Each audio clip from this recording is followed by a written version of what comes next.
Hola Pablo. ¿Qué tal, Antonio? Un placer estar contigo. Muy bien, igualmente. ¿Cómo estás? Muy bien, y es un gusto estar con una persona no solo tan interesada en estos temas, sino un psicoterapeuta de tu talla. Y Bueno, además me parece además extraordinario que trabajes con jóvenes, o sea que para mí de los elementos más, de lo más novedoso de esta historia que tiene 52 años, o sea que es una carrera de testigos que la encendieron ellos en los Andes cuando eran jovencitos, y se está trasladando de mano en mano, bueno, y ahora la tienen los jóvenes, o sea, y tú sos un experto desde el punto de vista psicoterapéutico en jóvenes. Y otra cosa que me parece interesante, Antonio, es que yo he visto en todos estos 52 años, o sea, yo no soy sobreviviente, yo escribo sobre esto. Hice 2 libros sobre el tema, pero no soy sobreviviente, soy amigo de ellos, de la infancia, adolescencia y juventud. Es por alguna razón que yo nunca entendí, Antonio, he visto muy pocos abordajes psicológicos, psicoterapéuticos, psicológicos sobre este tema. Así sí, como Víctor. es un poco lo que hablamos tú y yo, pues en las charlas que hemos tenido un poco preparando la entrevista, que el enfoque histórico está ahí, pero luego el enfoque más psicoterapéutico, más allá de lo médico y demás, está poco abordado. Entonces, Poco creo que abordado, sí. sería una vía de investigación bastante interesante, la verdad. Sí. Y siempre recuerdo a Víctor Frankl cuando él crea su corriente psicoterapéutica, está basada en su experiencia en Auschwitz, en los campos Eso es. de concentración, o sea, un gran drama le busca la vuelta para poder mejorar a los seres humanos. Eso Yo es. creo que esta historia, si bien esta historia no tiene nada que ver, porque acá no hay enemigos, yo creo que de la peripecia de los Andes, la gran diferencia con todas las otras grandes tragedias humanas es que no hay enemigos acá. O sea, los sobrevivientes y los que murieron no tienen a quién echarle la culpa, no tienen un responsable, no hay un responsable. Entonces es la vida y la muerte en cruda, en su forma más pura, si se quiere, porque, insisto, no hay alguien a quien echarle la culpa, no hay alguien que sea responsable de la tragedia. Claro, en aquel momento, mira, te voy a comentar una cosa antes que me has dicho de lo de Víctor Frank, que yo soy un admirador de Víctor Frank. Lo Víctor mismo, Frank desarrolló lo que es la logoterapia, que logoterapia. la logoterapia, que logos en griego significa el sentido, entonces es la terapia del sentido, ¿no? Entonces a mí me gustó mucho porque yo trato de ponerla en práctica en mi vida personal también. Y claro, allí el enemigo era la propia naturaleza, ¿no? Pero claro, es la naturaleza, pero no hay maldad, a diferencia de lo que vivió Víctor Frank, ¿no? Exactamente.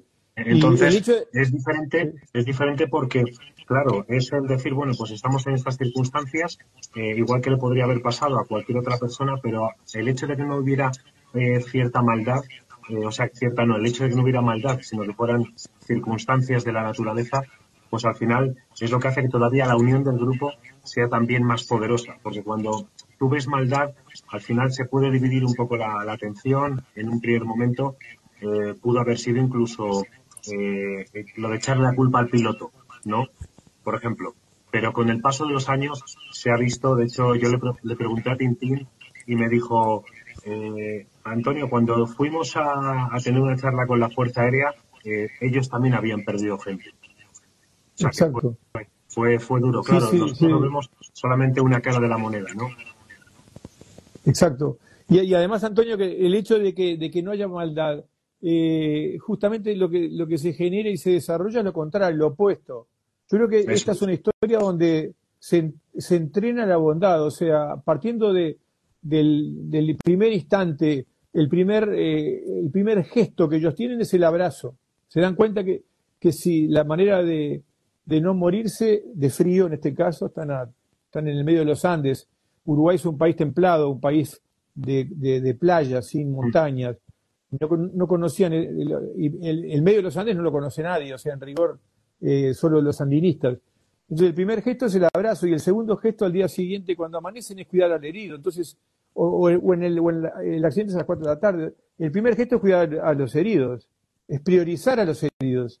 Y el es. segundo gesto es como hablamos recién, es el abrazo. Entonces, más bien es un entrenamiento de bondad que comienza en el minuto cero. Minuto cero comienza un entrenamiento de bondad. Eso es, y todo lo que habían aprendido como jugadores de rugby, como equipo, como esos valores cristianos y demás, aquí tenéis la oportunidad para poder ponerlo en práctica desde el minuto cero. Y así fue, ¿no?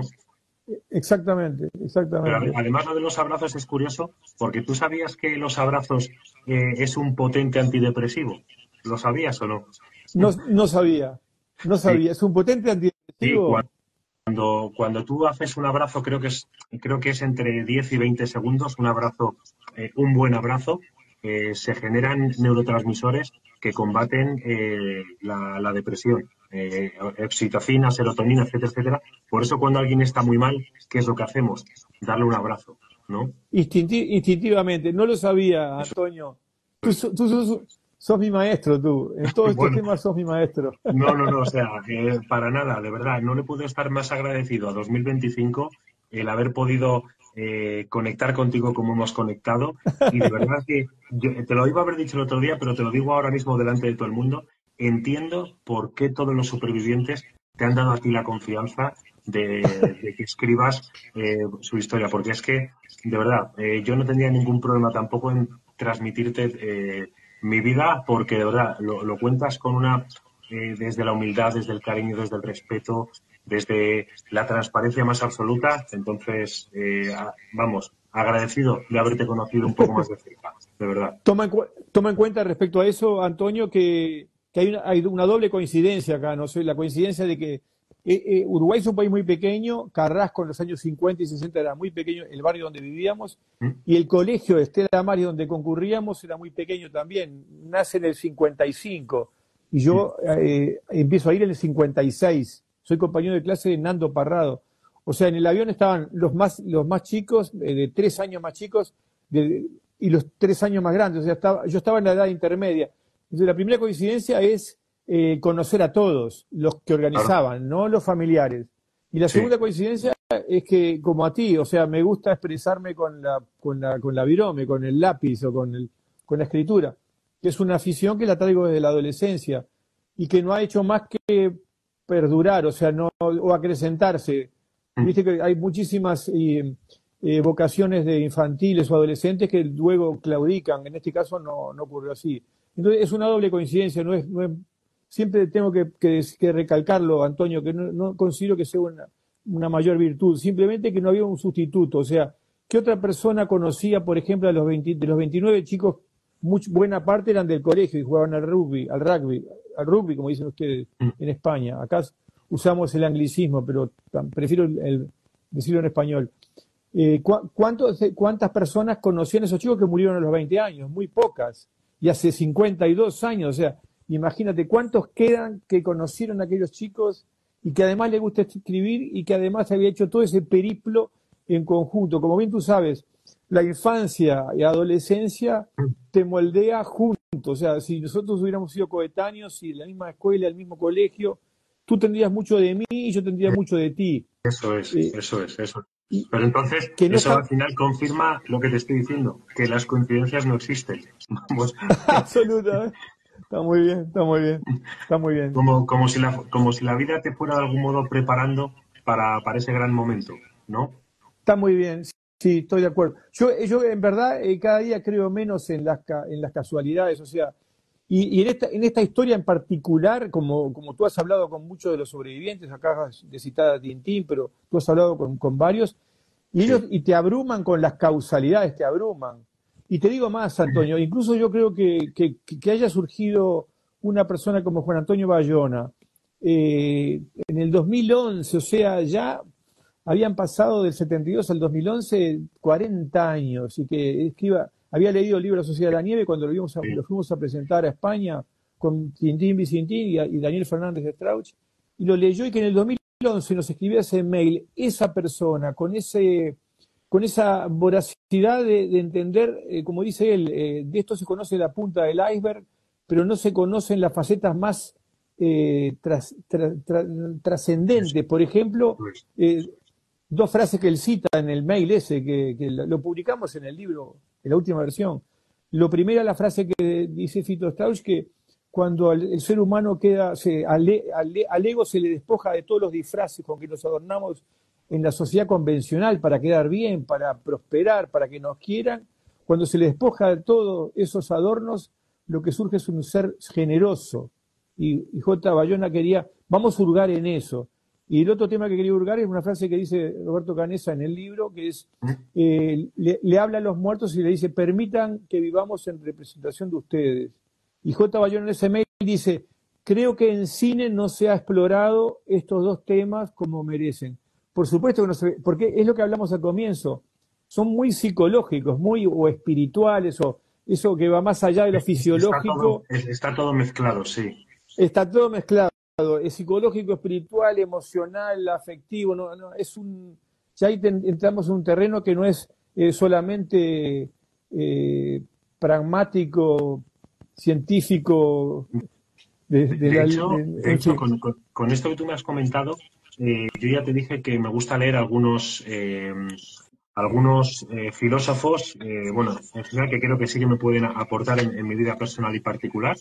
Y claro, cuando leí, por ejemplo, la exposición que había hecho Rousseau, que tú habrás oído hablar de la famosa frase de que el hombre es bueno por naturaleza, de Rousseau. Claro, ¿sí? Esa frase está sacada de contexto porque Rousseau lo que decía era, si a ti te despojan de la tecnología y te echan a vivir al bosque, a vivir fuera de las leyes de la tecnología y demás, en ese momento el hombre es bueno por naturaleza. Y en base a aquello estuve yo investigando porque él hablaba de la autoconservación, que la autoconservación se convierte en autocompasión, es decir, el amor de sí es a través del amor de los demás. Entonces, ¿conoces tú alguna sociedad que hable de que se les ha despojado de la tecnología, de las leyes, que hubiera que crear leyes nuevas y que el amor se transmitía a través de los demás? ¿Te suena alguna sociedad, salvo la de los Andes? La sociedad de la nieve, ninguna otra. La sociedad, incluso es así, tan políticamente incorrecto es esta sociedad de la nieve que ellos creaban allá aquí, que nosotros estamos simplemente, creo yo, tú, yo, los espectadores de la película, los que han trabajado en los libros, en documentales, lo que estamos es simplemente avivando la llama y tratando de iluminar áreas que no han sido despejadas por completo. Eso que decía, eso de Rousseau, de que el hombre es bueno por naturaleza, es contraintuitivo, porque lo único que nosotros escuchamos hasta ahora, cuando se habla de una ficción apocalíptica, son distopías. Sí, siempre lo que nos muestran son, el hombre es el lobo del hombre, como dice Thomas Hobbes. Eso es. Thomas Hobbes, o el sálvese quien pueda, o surge un huracán y nos hablan de los saqueadores. O sea, el hombre cuando está en los límites, lo que surge es la jauría. Y esta historia nos demuestra lo contrario. Por eso que yo siempre, Antonio, la he usado, yo desde el 72, cuando ellas regresan, para mí, para Pablo, y lo he tratado de transmitir en los artículos que he escrito, en los dos libros que traté sobre el tema, es como una especie de antídoto, un antídoto que nos reconcilia con el ser humano, que ante esas ficciones apocalípticas que nos abruman, o sea, si uno mira los titulares de hoy, da la impresión que el mundo se termina mañana. Eso es. Sí. Se termina mañana, no ayer, se termina mañana o hoy de tarde. Totalmente. Entonces, ante esas ficciones, aparentemente estamos como una distopía constante y como estamos con las comunicaciones inmediatas, instantáneas, es una gran distopía. Pues es falso, lo verdadero es lo que tú decías, o lo que dijo Rousseau en su momento, que el hombre es bueno por naturaleza y que lo corrompe, u otra frase que a mí me parece extraordinaria, querido Antonio, es que el odio se enseña. Entonces, hace muchos años hice un libro sobre una obra social gigantesca que se llama Aldeas Infantiles, que tú lo debes conocer, que es internacional. La conozco, claro. Claro, era en Uruguay, es sobre los 50 años.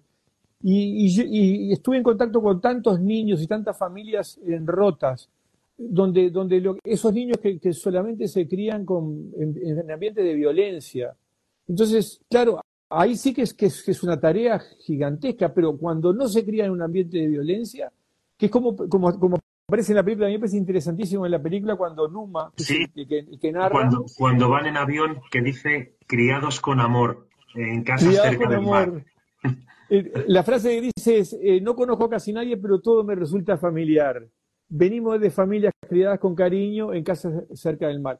Lo de casas cerca del mar es lo que te decía antes, Uruguay es Eso un es. país homogéneo, incluso en lo geográfico. No hay o sea, es un pequeño país, 180.000 kilómetros cuadrados, es el segundo más pequeño de América y muy despoblado, pero donde no hay diferencias geográficas, lo que ambienta que tampoco haya diferencias socioeconómicas. O sea, nadie le baja la mirada a nadie, nadie es más que otro. Es como tenemos desde comienzo del siglo XX, una cosa muy homogénea. Y creo que eso también se trasladó, como hace el rugby, como hace el Sí, rugby. sí, Se trasladó, sí. creo que también a la montaña, en la sociedad de nieve. En el rugby que juega el gordo, juega el rápido, juega el Eso pequeño, es. en lugar.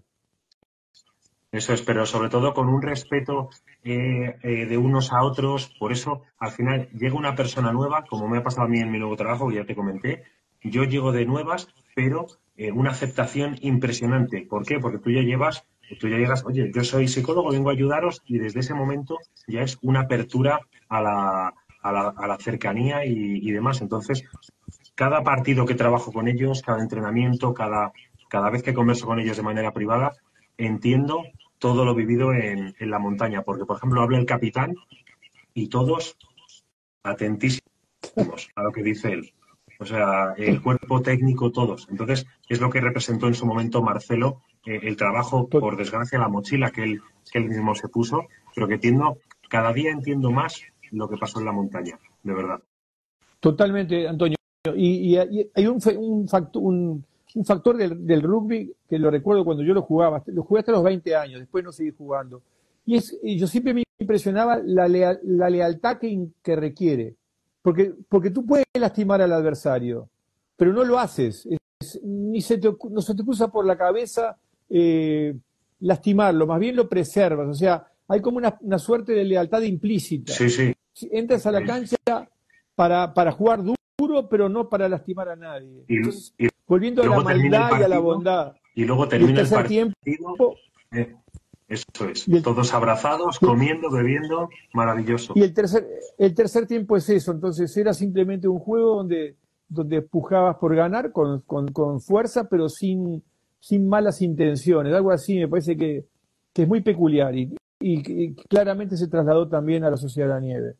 Claro, de hecho, allí una de las cosas que tanto en la película como en el libro que tú escribiste, como en la propia historia en sí, me gusta que desde el primer momento se aprecia la estructura que hay desde el mismo momento del accidente, estructura de jerarquías, del entregarse a los demás, qué necesitas, qué puedo ayudar, qué puedo hacer, esa entrega incondicional, pues fíjate, estilo lo que decía Arturo Nogueira, ¿no? Es decir, ojalá yo pudiera tener las piernas para caminar, que se lo decía Roberto. O sea, es el Total. maravilloso, Y maravilloso. te hago una pregunta yo a ti, Mm. Antonio. ¿Cómo se logró? Porque no todos los viajeros, los pasajeros, los 29 que quedan vivos al comienzo, después son 27, después son los 16 más los 3 que mueren al final, más los 8 de la luz. No todos eran rugbistas. Mm. ¿Cómo se logra, eso que hablabas de Marcelo, que es el capitán, cómo se logra transmitir esa manera de encarar el grupo a los no, cómo se contagia ese espíritu a los que no practicaban rugby, porque no todos practicaban rugby. Es una pregunta que te Bueno, hago. pero ahí está el famoso aprendizaje social que aprendemos por imitación. No sé si tenéis, aquí en España tenemos una frase que dice, allá donde fueres, haz lo que vieres, ¿no? Perfecto. Sí, Entonces, sí, sí, sí. aquí viene a decir que si todo el mundo empieza en funcionamiento, tú a poco entras en esa dinámica y sobre todo, ¿qué es? Yo entro en esta dinámica, me implico y encima tenemos buenos resultados. El avión Claro. consigue estar limpio, aseado, tenemos una dinámica de crear agua, de ayudar a los heridos. Entonces, aunque no seas jugador de rugby, entras en esa dinámica positiva que sabes que es lo mejor para el grupo. Entonces, la estructura puede que sea de jugadores de rugby, pero la estructura que crearon allí era una estructura totalmente diferente, Perfecto. prefiero que había que hacer cosas que nunca se lo hubieran planteado. Pero lo que es la semilla es del rugby. Y los que no eran jugadores lo pudieron entender como que eso era lo necesario para el grupo. Yo creo que eso es lo que hizo que ellos se absorbieran esa estructura, los que no eran jugadores de rugby. Está perfecto. Incluso volviendo a un poco a lo que hablamos al comienzo de la bondad, eh, eso que dice Fito Strauss, que cuando al ego se le quitan todas las máscaras, lo que surge es un hombre generoso, porque para mí no, yo no conozco un acto de generosidad más grande que el pacto de entrega mutua, que hacen ellos, o sea, decir, yo soy sobreviviente y combustible al mismo tiempo, que está escrito de documentado en una carta, la carta de Gustavo Coco Nicolich, o sea, está Eso, escrito. eso. Si yo muriera gustoso, entregaría mi cuerpo para que otro siguiera atravesara la cordillera y llegara a mi casa para contar qué ocurrió. Yo creo que hay otro factor interesante sobre la bondad que me han contado algunos de los sobrevivientes, porque yo les pregunto, pero ¿por qué todo funcionó en esa forma armónica pese a estar deambulando entre la vida y la muerte durante 72 días? Y varios de ellos me decían esta frase que también te la presento a ti, Antonio. Me dicen, lo que pasa es que cuando te estás por morir, cuando la muerte te está pisando los talones, tú no quieres dejar un mal recuerdo en el pequeño mundo porque ellos están como en Marte, Eso no es. están perdidos en el peor lugar del mundo, están en otro planeta.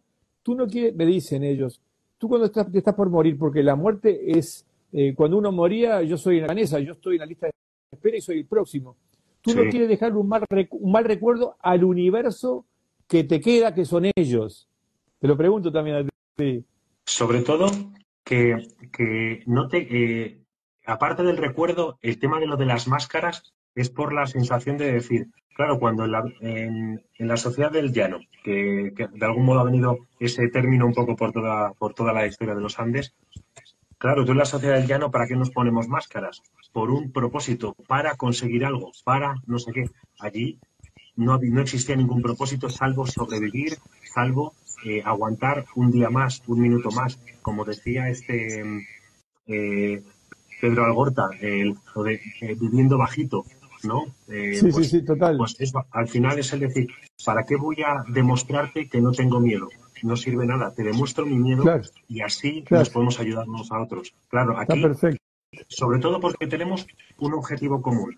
Si hubiera objetivos diferentes, ahí a lo mejor pueden Claro, existir las máscaras. Claro, yo me pongo una máscara perfecto, para mentirte, engañarte, decirte algo que no perfecto. soy para conseguir. Pero cuando todos vamos con un objetivo común, ¿para qué nos vamos a poner máscaras? Si todos tenemos frío, hambre, ganas de ver a nuestras familias. Entonces, Perfecto. no existe máscara ninguna, pero entiendo el término de la cercanía de la muerte. Claro, cuando tienes la muerte aquí detrás, ¿para qué vas a demostrar lo que no eres?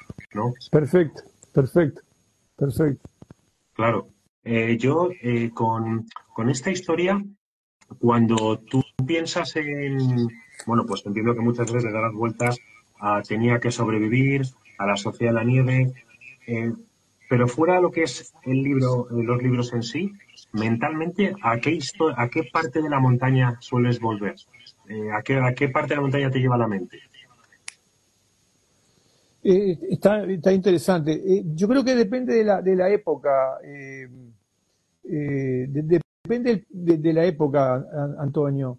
Eh, ah, es una historia que como te decía, como la viví muy de cerca, Mm. y como en cierto modo participamos de una misma urdimbre, somos como cortados con la misma tijera. Nosotros, era un colegio ese de hermanos irlandeses, hermanos Sí, muy rústicos, muy duros, donde lo preponderante era la integridad y no mentir, no lo académico, sino eso. Entonces yo creo que yo siempre vuelvo a eso que te decía, yo siempre lo que vuelvo a perdona, al pacto perdona de entre... perdona que te corte, Pablo, ahora que has dicho lo de los valores, tenemos un eslogan en el club de rugby que es construimos personas a través del deporte. O sea, para que veas tú, Perfecto, la idea es muy similar. es lo mismo, Eso es es. lo mismo. Entonces, yo vuelvo a eso, vuelvo a esa sociedad generosa y contraintuitiva, eso que te decía hoy. siempre eso, yo tengo como una ventanita, pero la tengo desde hace 52 años, que cuando necesito, la abro y lo que asoma en esa ventanita es el fuselaje, esos 29, 27, 19 chicos que van languideciendo, porque es una carrera contra el tiempo, o sea, eso es. y siempre me pongo en el lugar, permanentemente me pongo en el lugar de ellos, pero en mi escala, o sea, es como que ellos llegan, es como un lente de aumento donde lo de ellos es desmesurado, pero también lo de uno es desmesurado. Yo a veces pienso, no sé, yo he visto amigos que están sufriendo un periodo de depresión, y cuando yo hablo con una persona que está en un periodo de depresión y utilizo esta metáfora de los Andes como para sobrellevarla, pero también para una persona que está deprimido, lo de él es desmesurado. Claro. Imagínate para una persona que quiere quitarse la vida, y eso te lo pregunto a ti, el frasco de psicofármacos es desmesurado. Claro, sí. O sea, sí. De hecho, es tan desmesurado como la montaña. De hecho, a mí hay una parte de la psicología humanista que me gusta mucho, que es cuando a lo mejor tú dices que tienes un problema, y me da igual que sea una fobia, una depresión o un tal, es el decir, si esto para ti es importante, si esta fobia para ti es este cambio, vamos a darle la importancia que se merece, porque el problema es, Pablo, el banalizar o el relativizar con el dolor de uno. Es que esto tampoco es tan grave. No. Ellos tuvieron su montaña, pero tú tienes tu montaña, ¿sabes? Absolutamente. Entonces, hay que darle a cada uno la importancia que se merece, y yo creo que es el trabajo donde entramos los psicólogos, que puede parecer una tontería, pero el decir cosas como lo que te está ocurriendo es normal, ¿cómo le libera a uno? El saber que por lo que está pasando es algo normal, ¿no? Absolutamente. Y volviendo a lo que te decía hoy, que esta especie de carrera de testigos, que creo que cada uno, que tú estás tomando el testigo ahora, de esa llama que se encendió hace 52 años, yo creo que en el caso mío, Antonio, surge desde el origen. Yo empiezo, cuando llega Nando Parrado, me pide para que lo ayude a hacer un libro, a él, un libro de él, no mío, Sí. para que lo ayudara, porque me gustaba escribir. Eso no salió, era imprudente hacer una cosa amateur en aquel momento. Y cuando sale al año el libro Viven, lo que me surge, me pareció una crónica muy bien hecha, urgente, se salió al año, pero la primera pregunta que me surge es, ¿viven? Y los que no viven, por eso es una asignatura pendiente.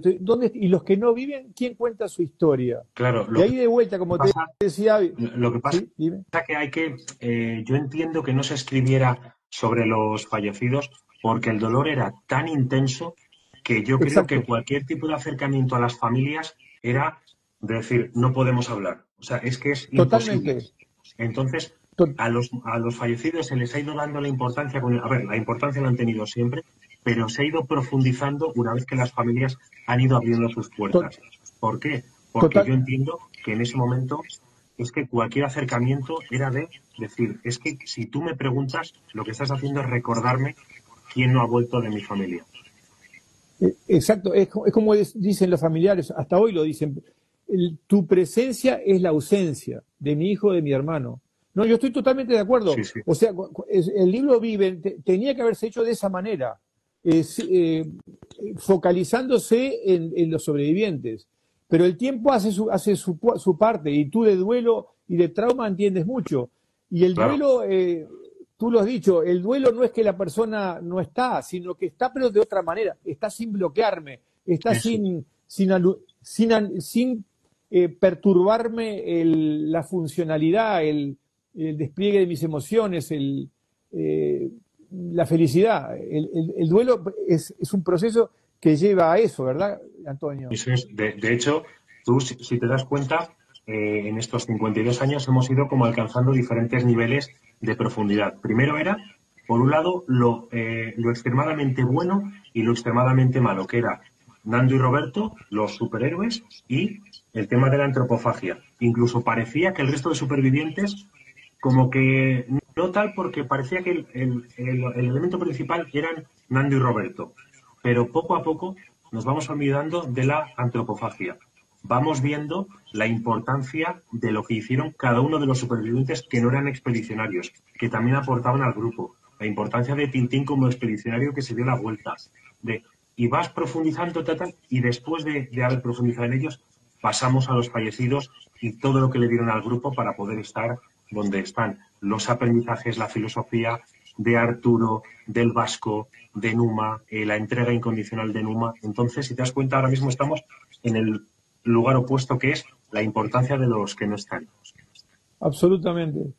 Y para los que los conocimos desde siempre, a los vivos y a los muertos, es como, queda como una especie de, era una asignatura pendiente que se cumple, y eso te genera paz, porque te genera un compromiso para ver si lo hacías, si estabas a la altura del desafío, porque no era solo con los sobrevivientes, también estabas, y no tenés a nadie que te lo venga a reclamar, porque los que murieron no están para reclamártelo, Claro. pero están en tus recuerdos, es como una historia de tus recuerdos. Entonces, en tus recuerdos ellos te están, yo sentía siempre eso, como que están reclamando que, que, que se me cuente la historia con dignidad. Por eso creo que a los 30 años yo escribí una crónica en un diario muy grande acá en Uruguay, una crónica de 8 páginas, a los 30 años, en 2002, desde ¿La de el punto de Bonjour, vista de los puede muertos. ser?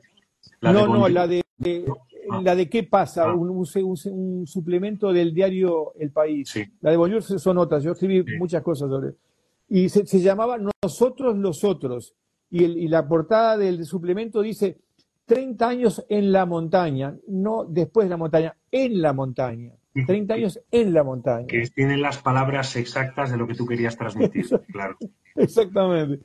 Y eso era como también ir, lo que tú acabas de decir, es cada periodo uno va haciendo este duelo, que es este duelo de este episodio, pero también es como una metáfora de la vida de uno, de los otros duelos que uno hace, de las otras superaciones que uno hace, los otros aprendizajes que va teniendo. Esto como si fuera un extracto de la vida en un extracto muy poderoso y muy desmesurado, y muy trágico, ¿no? Pero donde genera muchos aprendizajes, muchas enseñanzas, ¿no, Antonio? Totalmente, totalmente. De hecho, yo te puedo asegurar, Pablo, que tanto en mi vida personal como a las personas con las que trabajo, la historia de los Andes está siempre, eh, vamos, presente para proponerles. De hecho, siempre les hago una especie de analogía con la cola del avión, ¿no? Que Ajá. este, ya se lo comenté en su momento a Carlitos Páez, que le dije, mira, tú tienes la cola del Fairchild, que es la vida, y tú vas buscando la radio y te estás obsesionando con la radio. Y la cola, que es la vida, te dice, mira, yo la radio no te la puedo dar, pero si Sí, observas un poco, te puedo dar la tela aislante para que te puedas hacer un claro, saco de dormir.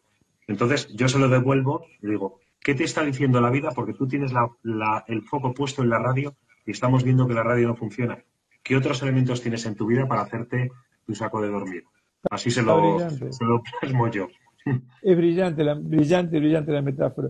Y ahí, otra cosa que vinculado con esto, Antonio, es que para las personas que yo recuerdo cuando estábamos por sacar la película, una película tan trabajosa, de tantos años de tantos años de esfuerzo, tanta gente involucrada, que tuvo que superar tantos obstáculos, había personas que me decían, pero otra vez una historia que ya conocemos, que ya se hizo la película Viven en 1993. Y yo me quedaba pensando, pero que esto es un símbolo, esto no se agota nunca, es como preguntarte, ¿el sentido de la vida tiene una respuesta concluyente, una respuesta perfecta? No, las respuestas son siempre imperfectas de ese tipo de temas, la vida y la muerte, ¿para No, qué estamos acá? no, ¿Hasta dónde entrego esta? y además, Pablo, con esto, totalmente de acuerdo, esta es una historia totalmente inconclusa. O sea, siempre hay Absolutamente. algo nuevo, aparece una foto nueva, un testimonio nuevo, algo que dices, ostras, y es que a lo mejor no te cambia el grueso de la historia, pero ese pequeño detalle para ti es importante, ¿no? Total, es que lo que yo siempre digo, Antonio, es que los hitos de la historia no se pueden cambiar. Los hitos es el accidente fue el 13 de octubre, la noche en el infierno, la mañana siguiente empiezan La a avalancha, esperar sí. a esperar el avión, el día 10 se escuchan, la avalancha del 29 de octubre. Eso no se puede cambiar, pero la navegación entre ese territorio, la navegación emocional entre esos hitos cambia todos los días. Y cambian las generaciones nuevas que están viendo la película, que ya son 250 millones de personas, muchas de las cuales son jóvenes, que están a bordo del avión, se están haciendo preguntas, formulando preguntas que los adultos no creían que se los querían que se las formularían los jóvenes de hoy, a los que calificamos con la generación de cristal o que Claro, están buscando respuestas efímeras, respuestas inmediatismos. eso es, eso es. Y no es así, están buscando una historia verdadera, de fraternidad, de generosidad. Yo siempre digo que es como que había dos vehículos nuevos que son las plataformas de streaming que tienen 10 años y las redes sociales que tienen 10 años y le faltaba un pasajero, que son las de la juventud, Sí, sí, sí. son para y les faltaba un pasajero, y el pasajero, la sociedad es un buen pasajero para esos dos vehículos. Yo creo que Eso eso es. por eso produjo un tsunami de esta naturaleza la película. Y Sobre todo porque, creo que, sobre todo, dime, perdona, Pablo, termina y ya te digo, no, perdona, no, termina. no, y creo que en ese sentido todos colaboramos, como estás colaborando tú en este momento, a dar un pasito más, a aportar un grano de arena en esa visión humanista, que creo que es imprescindible que todos los días la reguemos con un poquitito de agua, todos los días. Es un imperativo categórico para no desviarnos y caer en las distopías que nos abruman. Perdona, Mira, decías tú. qué curioso que ahora que has dicho lo del imperativo categórico, ¿quién dijo el imperativo categórico? Kant. Kant, Kant tenía dos conceptos que a mí me gustaban mucho, que es que lo puedes llevar totalmente a los Andes, ¿vale? Kant decía, a la hora de hacerse preguntas reflexivas, decía, el cielo estrellado sobre mí y la ley moral dentro de mí. Entonces, Kant decía, claro, tú miras al cielo, que tiene 13.000 millones de años el universo, que eres un punto insignificante, como ellos en la montaña, ¿no? El cielo estrellado sobre perfecto. mí, totalmente solos, pero luego estaba la ley moral dentro de mí. Yo no le importo al universo, porque, claro, somos una pequeña gota en el tiempo del universo. Pero ¿qué puedo hacer yo para convertir este momento en algo eterno? Que era lo que hacían los supervivientes y los que no volvieron, ¿no? Perfecto. Y esa gota de Kant es, no hagas al otro lo que no quieres que te hagan a ti. Eso es, eso es. De todas formas, te digo se me ha ido, no me quiero olvidar de ello, con el tema de lo de la película y lo de recordar a los que no volvieron. Tú decías que tenías como la necesidad de, pues eso, darle el espacio a los que no volvieron, al haber trabajado con Bayona y haber dado esa visibilidad tan potente a los que no volvieron, ¿de algún modo para ti has cerrado ese círculo de ya me quedo más tranquilo de haber hecho lo que podías hacer por ellos? Sí, en ese sentido sí. Se abrieron otros círculos. Ese círculo sí, y vuelvo a lo que te decía al comienzo, éramos pocas personas que podíamos entenderlo cabalmente. Yo creo Claro, que por eso fue tan importante cuando el 1 de septiembre del año pasado, del 2023, la película salió en Netflix en 2024, el año pasado, cuando proyectamos la película a los sobrevivientes y sus familias y a las familias de los que no volvieron, todos juntos, 360 personas en un cine, todos juntos, se logró algo nuevo, o sea, se derribaron barreras, hubo una suerte yo más que reconciliación, lo que yo creo que se logró, Antonio, se generó algo dificilísimo que es la empatía, es que cada uno pudiera colocarse en los pies del eso, otro, porque la eso película es.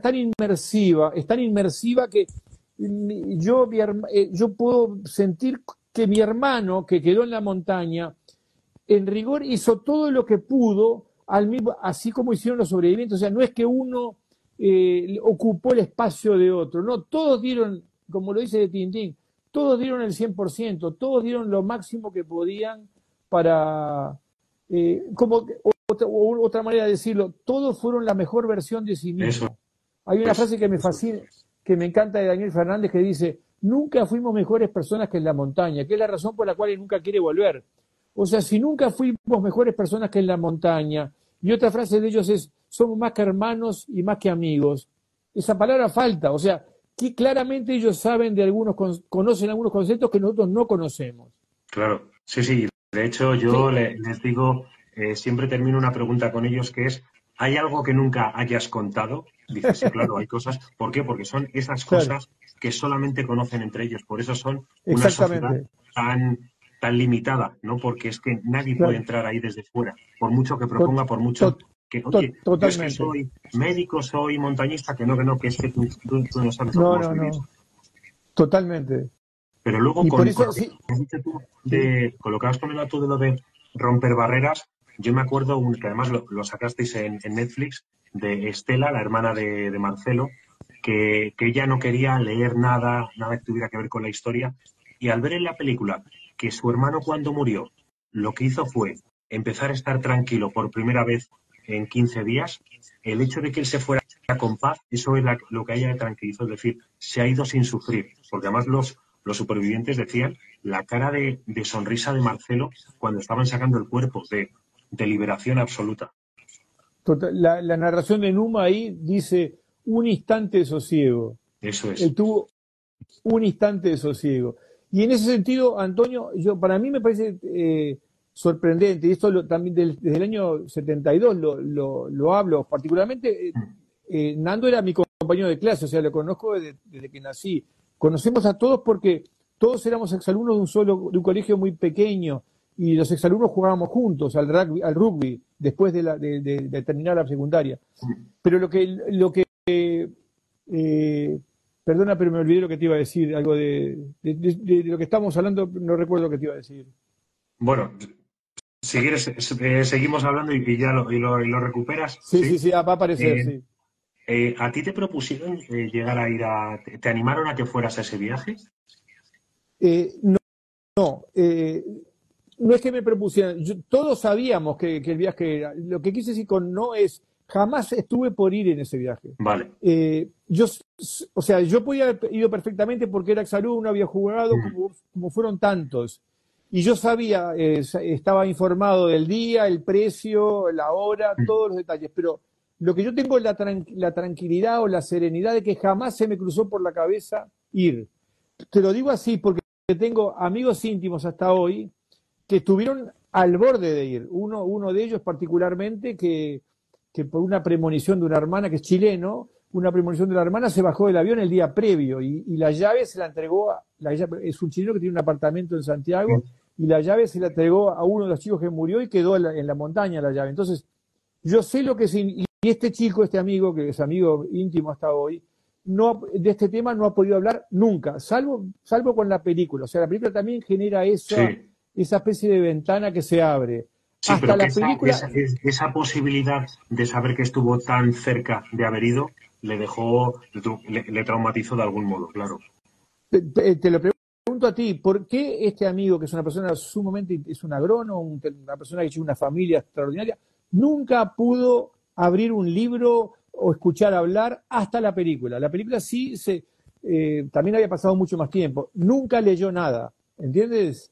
Claro, Pero, claro, pero, pero porque pero también, de algún modo, cuando si él rechaza, entiendo que rechaza esa lectura, porque cuando lee, no está leyendo a cualquier persona, se estaría leyendo a sí mismo. O sea, claro, el y ya, miedo de que yo podría haber sido uno de ellos. O sea, el ver que absolutamente. todo aquello que pasaron lo habría pasado él. Entonces, entiendo ese rechazo de no quiero saber nada porque estuvo tan Perfecto. cerca de llegar hasta allí que no, que se ve tan proyectado aquella situación que, pues, en este tipo de cosas, Pablo, uno opta por o aceptación total o rechazo total, ¿no? Pues en este caso es rechazo y que con el paso de los años ir asimilándolo, ¿no? Como con la película que me has dicho tú. Perfecto. Ahora están citando acá un comentario que dice: Alfredo Civil se habló por primera vez en 2024. Alfredo Civil fue otro de los que estuvo, está en la lista. Se bajó el Mm, día anterior. Yo no me refería a Alfredo Civil. Alfredo Civil es un abogado, una mm. persona que nos ha ayudado muchísimo en la película. Yo me refería a otro amigo, se llama Alberto Rodríguez, que también, Alfredo Civil, que está acá anotado, están mandando ese mensaje, Mm. él está en la lista. Mi amigo no está en la lista, pero sé que se bajó el día anterior. Y bueno, y lo que te comento. Del mismo modo que te digo, en mi caso, como nunca me lo planteé y jamás tuve ninguna aprehensión de tratar el tema. Al contrario, me parecía como eso que te decía hoy, como un compromiso, una responsabilidad. Sí, Nunca me generó dolor, me generó emoción. Nunca dolor, sí emoción. Pero nunca dolor de hablar del tema, me refiero, ¿no? sí, Hablar del tema no me sí, genera en el dolor, sentido me de genera. la emoción de poder, de algún modo, ser un poco tú el catalizador de convertir todas esas historias en un libro, en una película, el poder llevarlo al mundo, ¿no? Algo así, exactamente, algo así, exactamente. De hecho, yo con el tema del libro, yo te quería preguntar, Pablo, ¿cómo ha sido tu evolución a nivel personal de cómo eras, quién era Pablo Bierzi antes de Tenía que sobrevivir y después, y quién era Pablo Bierzi antes de La Sociedad de la Nieve y después? Sí, también la pregunta. eh, son los dos son libros que tienen un punto en común, que los escribí los dos en un estado psicológico, Antonio, y te lo puedo comentar a ti porque tú lo Sí, puedes sí. entender, distinto. O sea, yo he escrito 12 libros. No cuento los libros por encargo, que son otro tipo de libros. Mm. Por ejemplo, escribí la historia del colegio Estela Maris, eso no lo computo, pero de los 12 libros, estos dos los escribí en un estado psicológico o espiritual distinto, yo le llamo estado de gracia, es eh, como deambulando en una zona fronteriza entre eh, lo real y lo irreal, la vida y la muerte, una zona frente. Mi mujer, en los dos casos, uno demoré, no sé, 10 años, el caso de Tenía que sobrevivir, que lo hicimos con Roberto Sí, Canesa, sí, eso junto es. con Roberto. Mm. El otro fue con Los Sobrevivientes, una obra coral.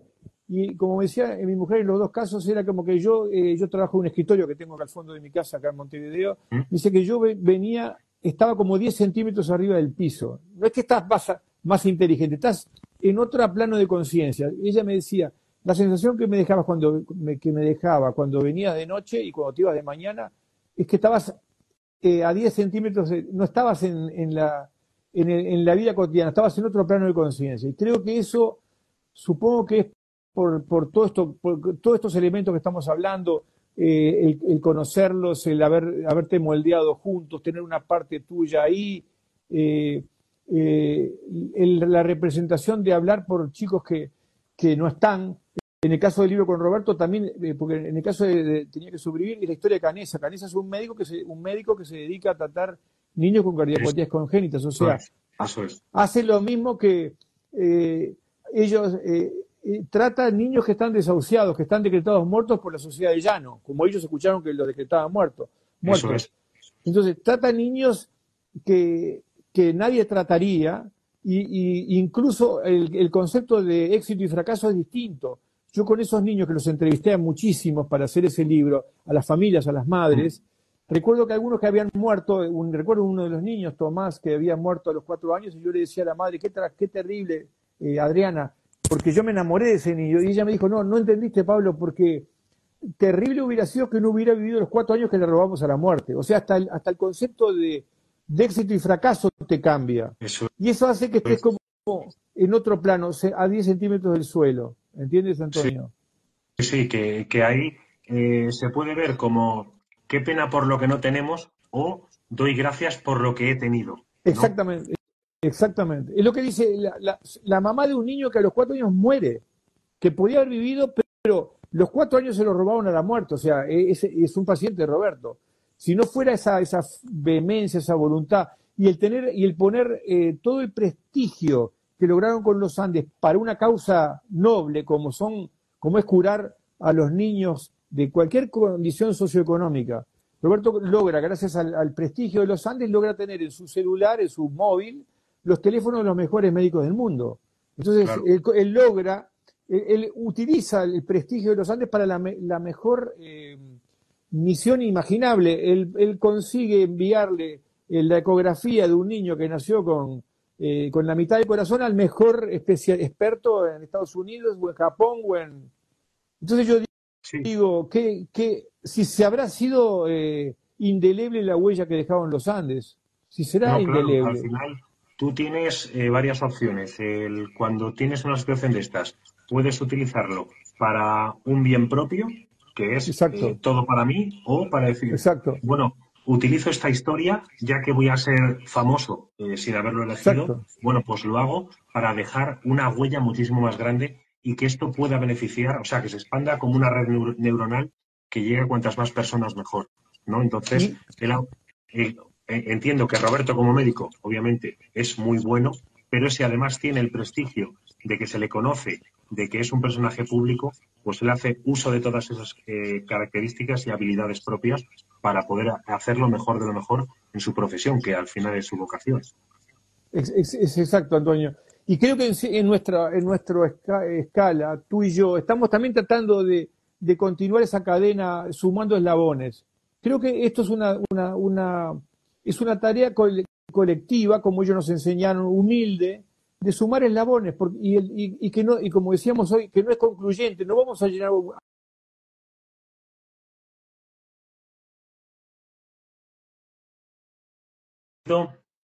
Ahora, perdona, que es que te había dejado Estamos, de escuchar. Si lo puedes repetir, es que se te ha entrecortado. Si lo puedes repetir. perfecto. Es que estamos sumando eslabones en una cadena hacia una versión más humanista de la sociedad. Yo creo que eso es lo importantísimo que tiene esta historia. La llama que se encendió en los Andes en el año 72. Hace 52 años, pero está vigente porque nosotros hacemos que esté vigente. Eso Porque es. la misión es muy noble. Eso es. De hecho, yo no sé si podré estar equivocado, es mi opinión, pero yo creo que la historia de los Andes es una historia que en este punto ya es que no le pertenece ni a los supervivientes, es una historia de la humanidad, ¿no? Total, Porque cuando ellos no estén, seguirán habiendo dejado el legado de que se puede ser mejor persona, de que bajo condiciones imposibles se puede salir adelante, que la famosa frase de si quieres llegar solo, ve rápido, pero si quieres llegar lejos, ve acompañado, ¿no? Pues ese tipo de espectacular. cosas, ese tipo Sí, de cosas. espectacular. Espectacular. Y yo creo que sí, sin duda, ese es por eso, en cierto modo, se termina convirtiendo en una suerte de pretexto. Un pretexto para hacer un viaje inmersivo cada uno, para ver, para mirarte ante el espejo y preguntarte qué estás haciendo, hasta dónde estás siendo generoso, hasta dónde estás siendo genuino, hasta dónde estás aportando a un legado colectivo que es imperioso, o sea, que si no, no se entiende tampoco para qué estamos acá. Eso es. O si no, la famosa frase de eh, lo que has dicho tú de Daniel Fernández. ¿Cómo esta historia me puede ayudar a mí a encontrar mi mejor versión? ¿No? Brillante, exactamente, brillante. De hecho, Porque con eso todos que has dicho tenemos, de lo del, con eso que has dicho de lo del no sabemos para qué estamos aquí, yo atiendo pues a nivel personal a una persona que, bueno, pues he perdido el contacto con él no por nada, sino porque le encontraron un cáncer, entonces la intervención psicológica la paralizamos y demás. Y me dijo, Antonio, ahora tengo que descubrir por qué no me he ido al otro barrio. Y le dije, no, no, le damos la vuelta. Pregúntate para qué te has quedado. perfecto, ¿No? sí, sí, espectacular, Eso totalmente. es. De hecho, con eso que has dicho antes de lo de que tú estabas como un poco por encima del suelo, Sí, a ti este libro, igual que lo que decía Daniel Fernández, ¿te ha ayudado a encontrar la mejor versión de ti mismo? está interesante la pregunta. Eh, entiendo que sí. Lo que pasa es tan, es un camino que, como dijimos hoy, como es un camino que no tiene un Eso, final preestablecido, sí, es eso, la profecía autocumplida, o sea, ¿hasta dónde puedo llegar? Y bueno, cambia todos los días. Yo creo que esta historia lo que te ayuda es a perforar los techos, a perforar las profecías autocumplidas. Yo puedo llegar hasta acá. No, no. Lo que puedes llegar lo vas a saber mañana. Lo que creo que tiene que generarse una suerte de clima o de ambiente que propicie esta especie de fuerza superadora. Creo que hablar de estos temas genera un ambiente que propicia pensar en forma superadora. Así como hay ambientes tóxicos que propician lo contrario, propician totalmente, el totalmente. egoísmo, la bronca, el rencor, el resentimiento. O sea, yo creo que nosotros, tú y yo y los que están escuchándonos con nosotros en este momento, lo que una linda misión es eso, es generar el ambiente adecuado para seguir hurgando en todo lo que esto beneficia, como a los pacientes de Roberto y a los... Pongo ese ejemplo porque es un ejemplo extremo y concreto. Eso es, Concreto. eso es. La historia de los Andes es rotunda, o sea, acá no hay nada romantizado, y si alguien cree que hay algo que está romantizado o fabulado, que lean las cartas. Hay 3 cartas de chicos que no murieron que son rotundas, donde se Eso es. habla desde el tema de alimentarse con los cuerpos hasta se habla como el final de la carta de Arturo Nogueira, que es una maravilla. Fuerza que la vida vale la pena, aún en el sufrimiento, valor. O sea, Valor. es una joya, valor, es como un lema. Fuerza que la vida vale la pena, aún en el sufrimiento, Y luego, valor. y luego ellos, yo creo que no estaban, o sea, no se podían ni imaginar el legado que podían dejar, sobre todo a nivel de conexión de personas. Estamos tú y yo aquí ahora, pero yo he conocido a Maribé, he conocido a Matt, que por cierto, Matt no se ha podido conectar porque a su padre le han operado un cáncer, ha salido todo bien, pero, Mira que bien. pero yo a Matt le he conocido también y conozco a muchas personas al otro lado del charco y yo creo que eh, nadie se puede imaginar de los supervivientes ni de los que no volvieron que su historia iba a conectar personas de todo el mundo. Estoy de Eso a acuerdo. mí me parece Y, y maravilloso. imagínate ahora, Antonio, con la película que tiene 250 millones de espectadores, en una población mundial de 8.000 millones, 250 millones de personas. Recuerdo que cuando estábamos con ese número, hará unos meses, un periodista español me llama y me pregunta, me hace esta pregunta que te la traslado a ti. Mm. ¿Qué crees que pasa en el cosmos? Ya nos estamos yendo de lo fisiológico y de lo psicológico. Sí, Si hay 250 millones de personas pensando de una misma manera, ¿qué sucede? claro, pues que el legado, sobre todo la historia de lo que querías transmitir, eso cala en las personas. Entonces, ¿qué sucede?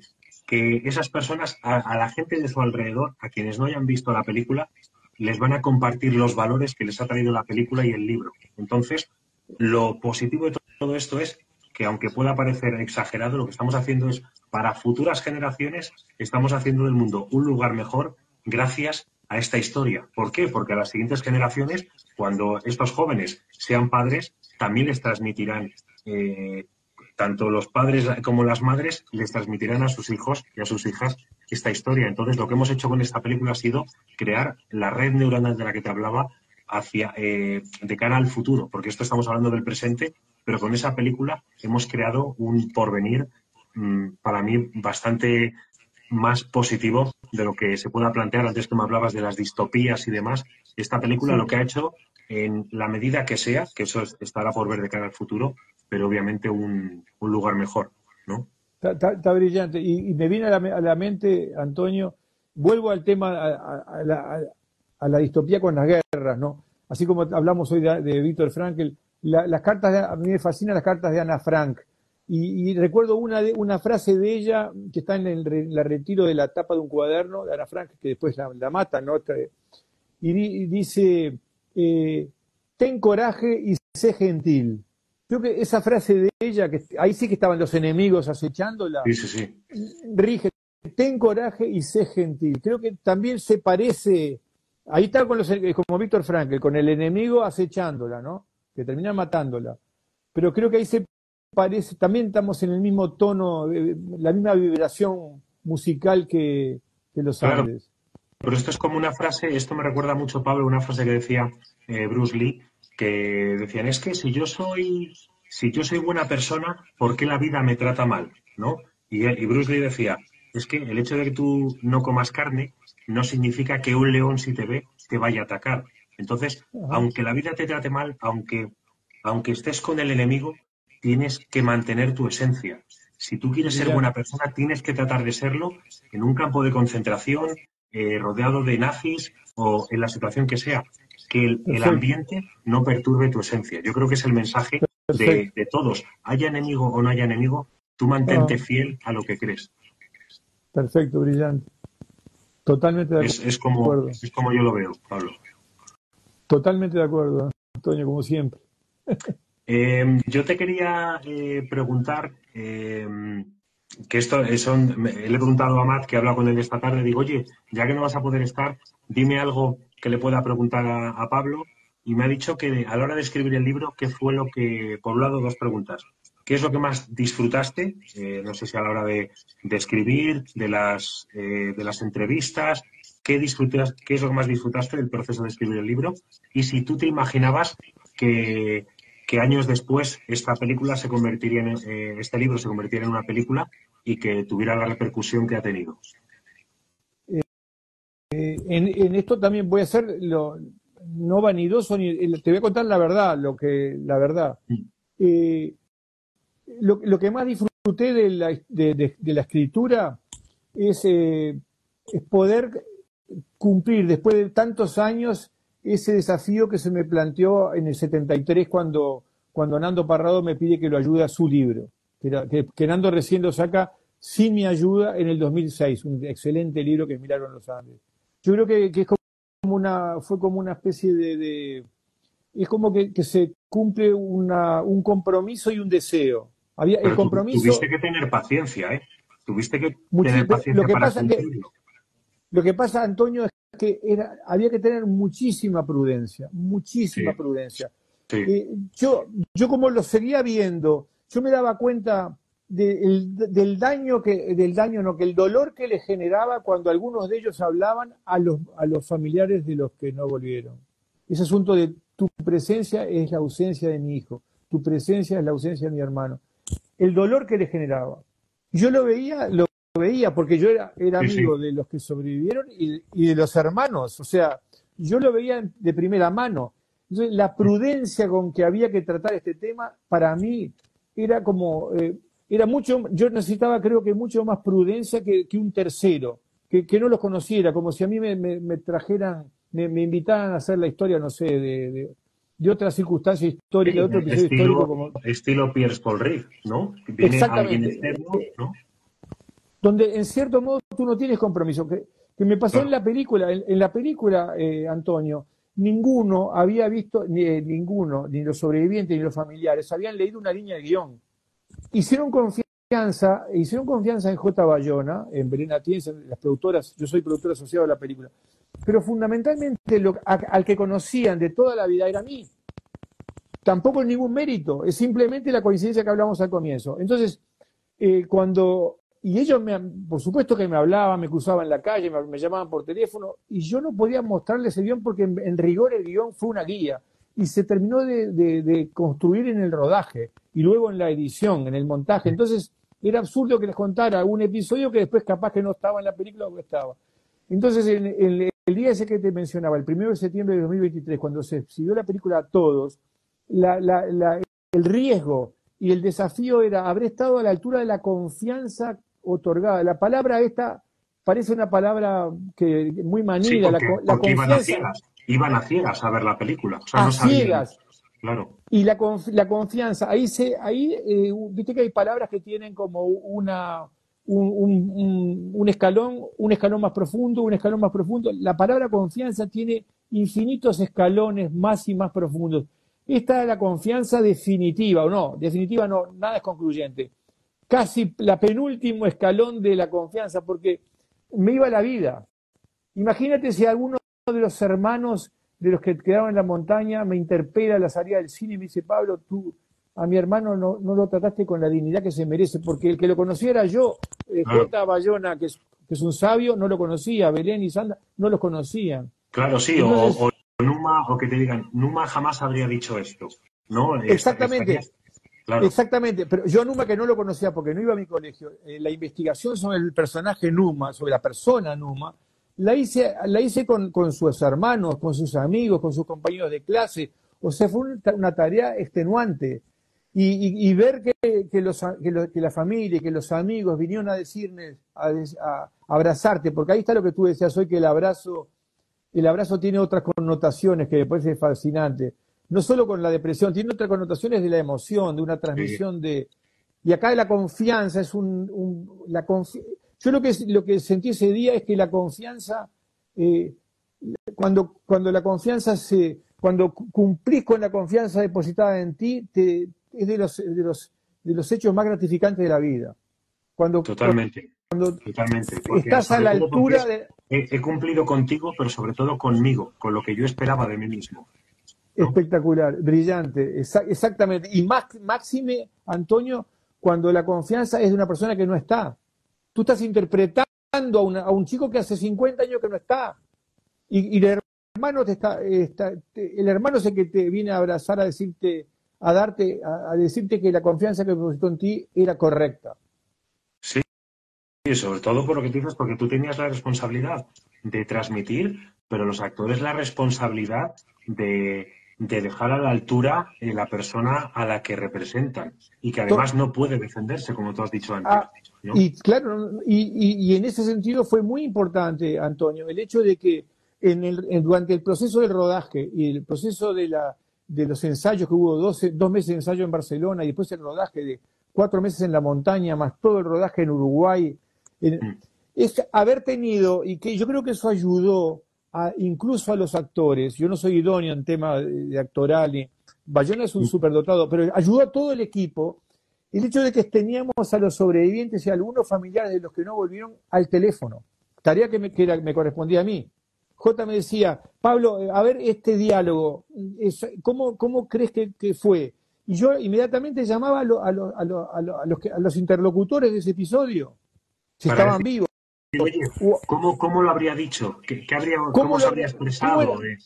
¿Cómo era el gesto? ¿Cómo era el término? Porque viste que está hablada en uruguayo la película. O sea, era la minucia. Porque Bayona, y una cosa que yo lo aprendí desde el 2016 cuando empezamos, él parte de esta base de que el hiperrealismo, o sea, tener todos los elementos de la realidad a mano, todos, desde el macro hasta el micro, la minucia, cómo está puesta esta virome.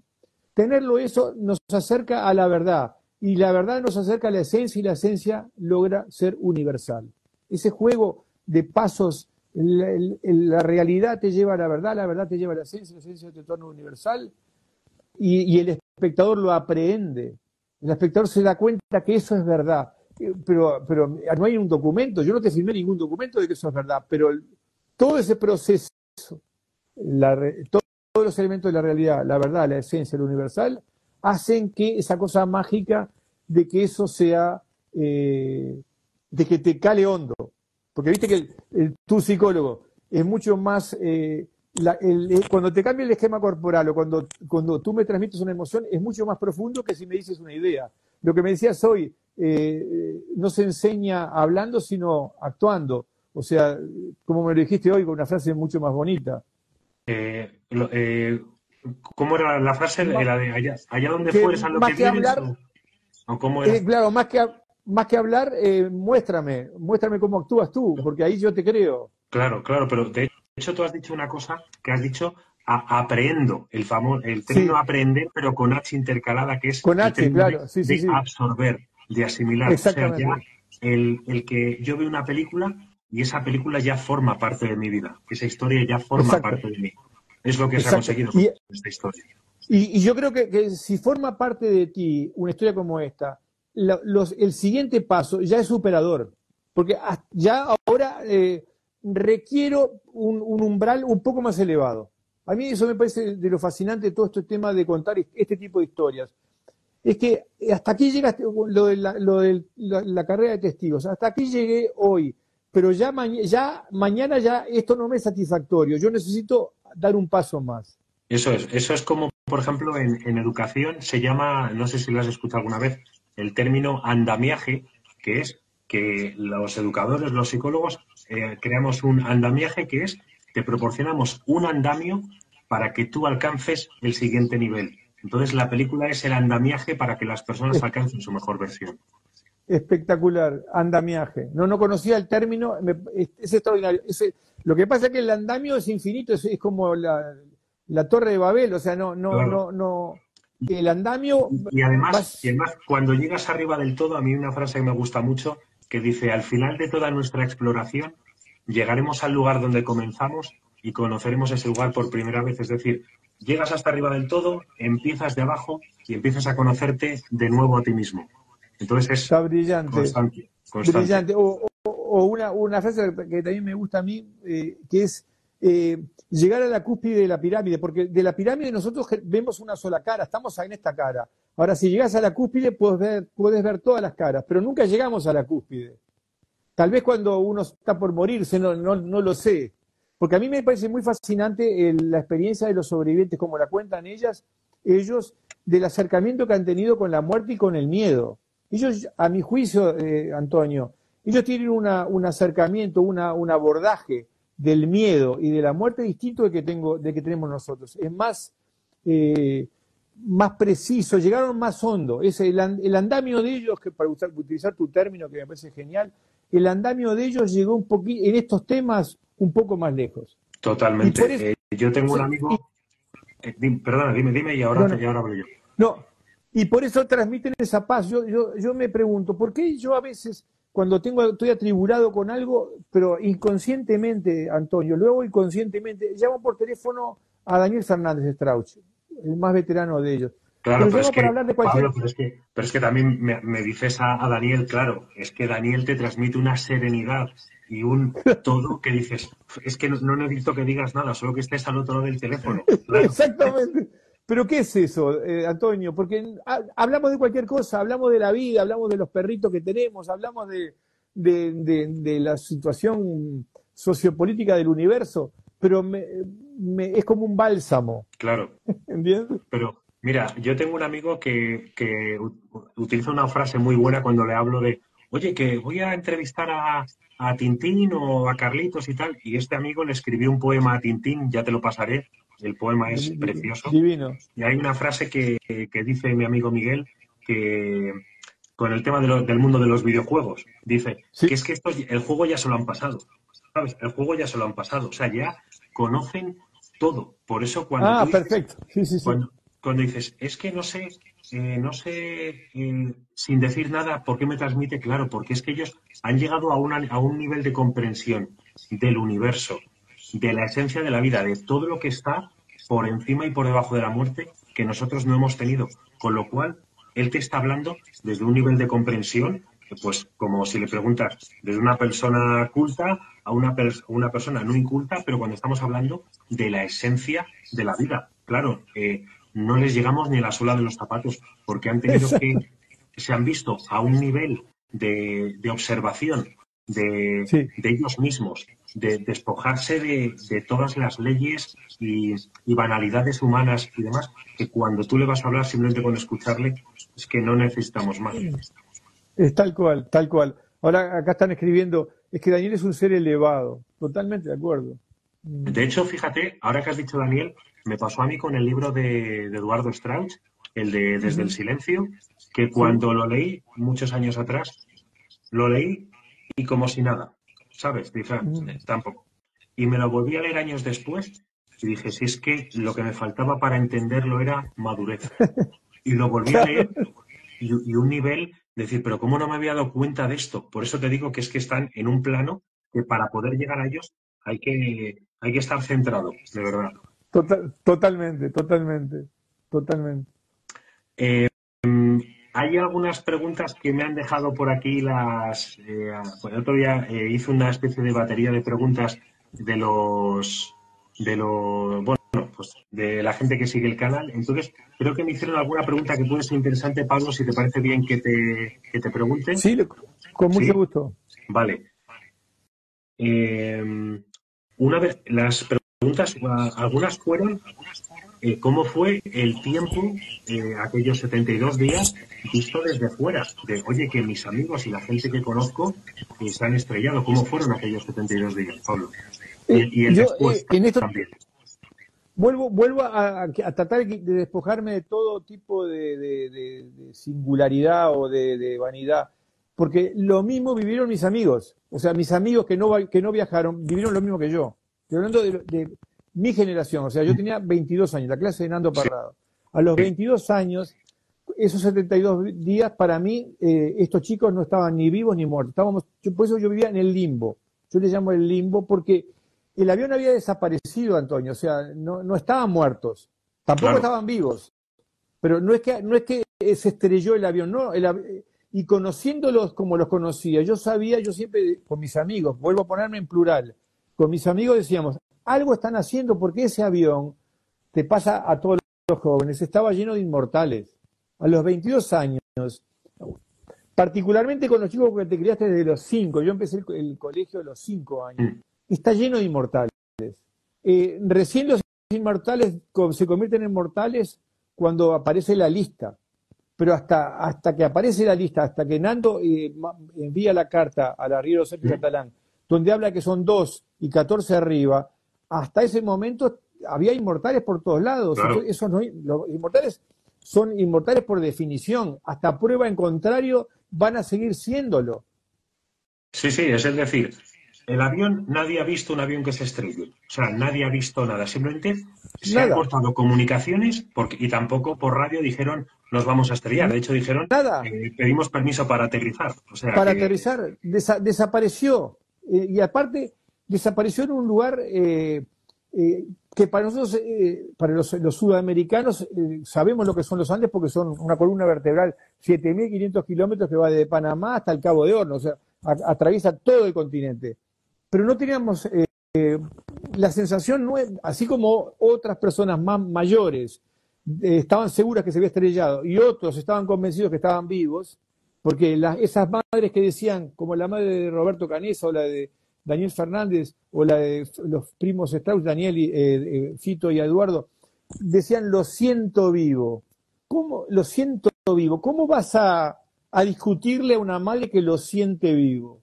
Bueno, mis amigos y yo sabíamos que algo están haciendo y que ahí estaba lleno de inmortales. Hasta la prueba en contrario, que fue la lista, donde muchos inmortales estaban en los que se quedaron y algunos inmortales estaban en los sobrevivientes, hasta que no vino la lista, esa seguía siendo la realidad. No estaban vivos, pero no estaban muertos, estaban desaparecidos y algo están haciendo. Por esa cosa de la juventud y sí, de ese periodo de que pueden con todo, ¿no? De que lo que les pase van a poder con todo, ¿no? Algo están haciendo. Ahora, después, yo recuerdo que el papá de un amigo nuestro, de un íntimo amigo, era ingeniero muy, muy pragmático y nos llevaba a mostrar mapas y hablaba de la inercia y la velocidad No me importaba. Algo están haciendo. No me importaba la lógica, en lo que me es personal, a mis amigos y amigos, o sea que no era un tema personal, Pablo. Sí, ni ¿Entiendes? las probabilidades matemáticas ni nada. Nada. No me interesaban, en lo más mínimo, no era mi tema. Mi tema era, no aparecieron y algo están haciendo. Y efectivamente pasó eso, algo estaban haciendo, o sea, estaban haciendo algo. Y así fue. Y así fue. Entonces, no es que, no una butad, como no es un pensamiento excéntrico. No, mis amigos y yo, como tanta gente, teníamos razón, algo estaban haciendo.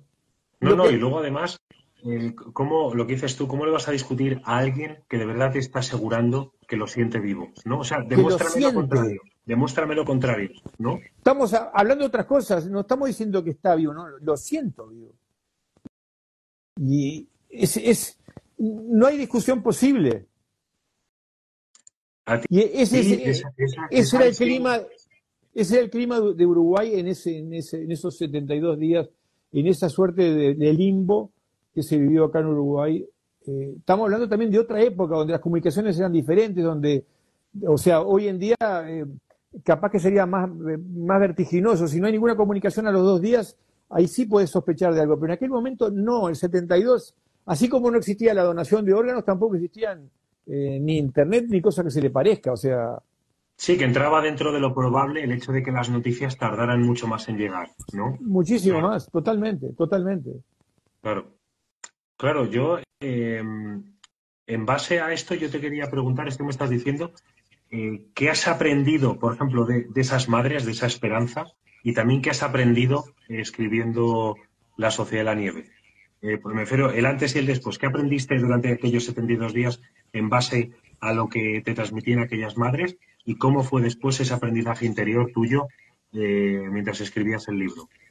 Yo, el aprendizaje de eso que hablas de las madres, o todo eso de lo paranormal, o de lo... yo no soy de esos que creen en lo sobrenatural, no. Pero lo que sí aprendí, Antonio, es que en este caso puntual, tanto la búsqueda, ahora estoy hablando de la búsqueda, que nunca cesó la búsqueda, no solo el papá de Carlitos Páez y un montón de padres, el papá de Achavarren, el papá de Servino, el papá de Canessa, el papá de Harley, el papá de Nicolito, un montón y de Roy Harley, un montón de padres buscaron. Lo que yo digo es, tanto las búsquedas que se ciñeron por los cartógrafos, como fue el C-47 de la Fuerza Aérea del 10 de diciembre, que se ciñó por un mapa que está contado Tenía que sobrevivir, eso, que nos lo dieron. La viuda del piloto Rubén Terra nos lo dio el mapa y está marcado exactamente donde estaba el avión, entre el Tinguiririca y la Sierra de San Hilario. Lo que pasa es que no se veía. O sea, tanto la búsqueda racional de los cartógrafos como la búsqueda irracional de los videntes colaboró. Porque la búsqueda irracional que nos mandó al sur, a otro lugar, generó una suerte de aureola, de leyenda, en torno a los papás que buscan al cabro perdido, como se decía en Chile, que eso llegó, que ese mensaje llegó al arriero. Entonces, porque la hermana del arriero estuvo con el papá de Carlitos y escuchó, y eso le llegó. Entonces son como ondas expansivas, y de hecho, Antonio. de hecho no le dijeron no sé si fue la hermana de Catalán, le dijo, si tienen que aparecer, aparecerán por aquí, porque es el único sitio donde hace un valle.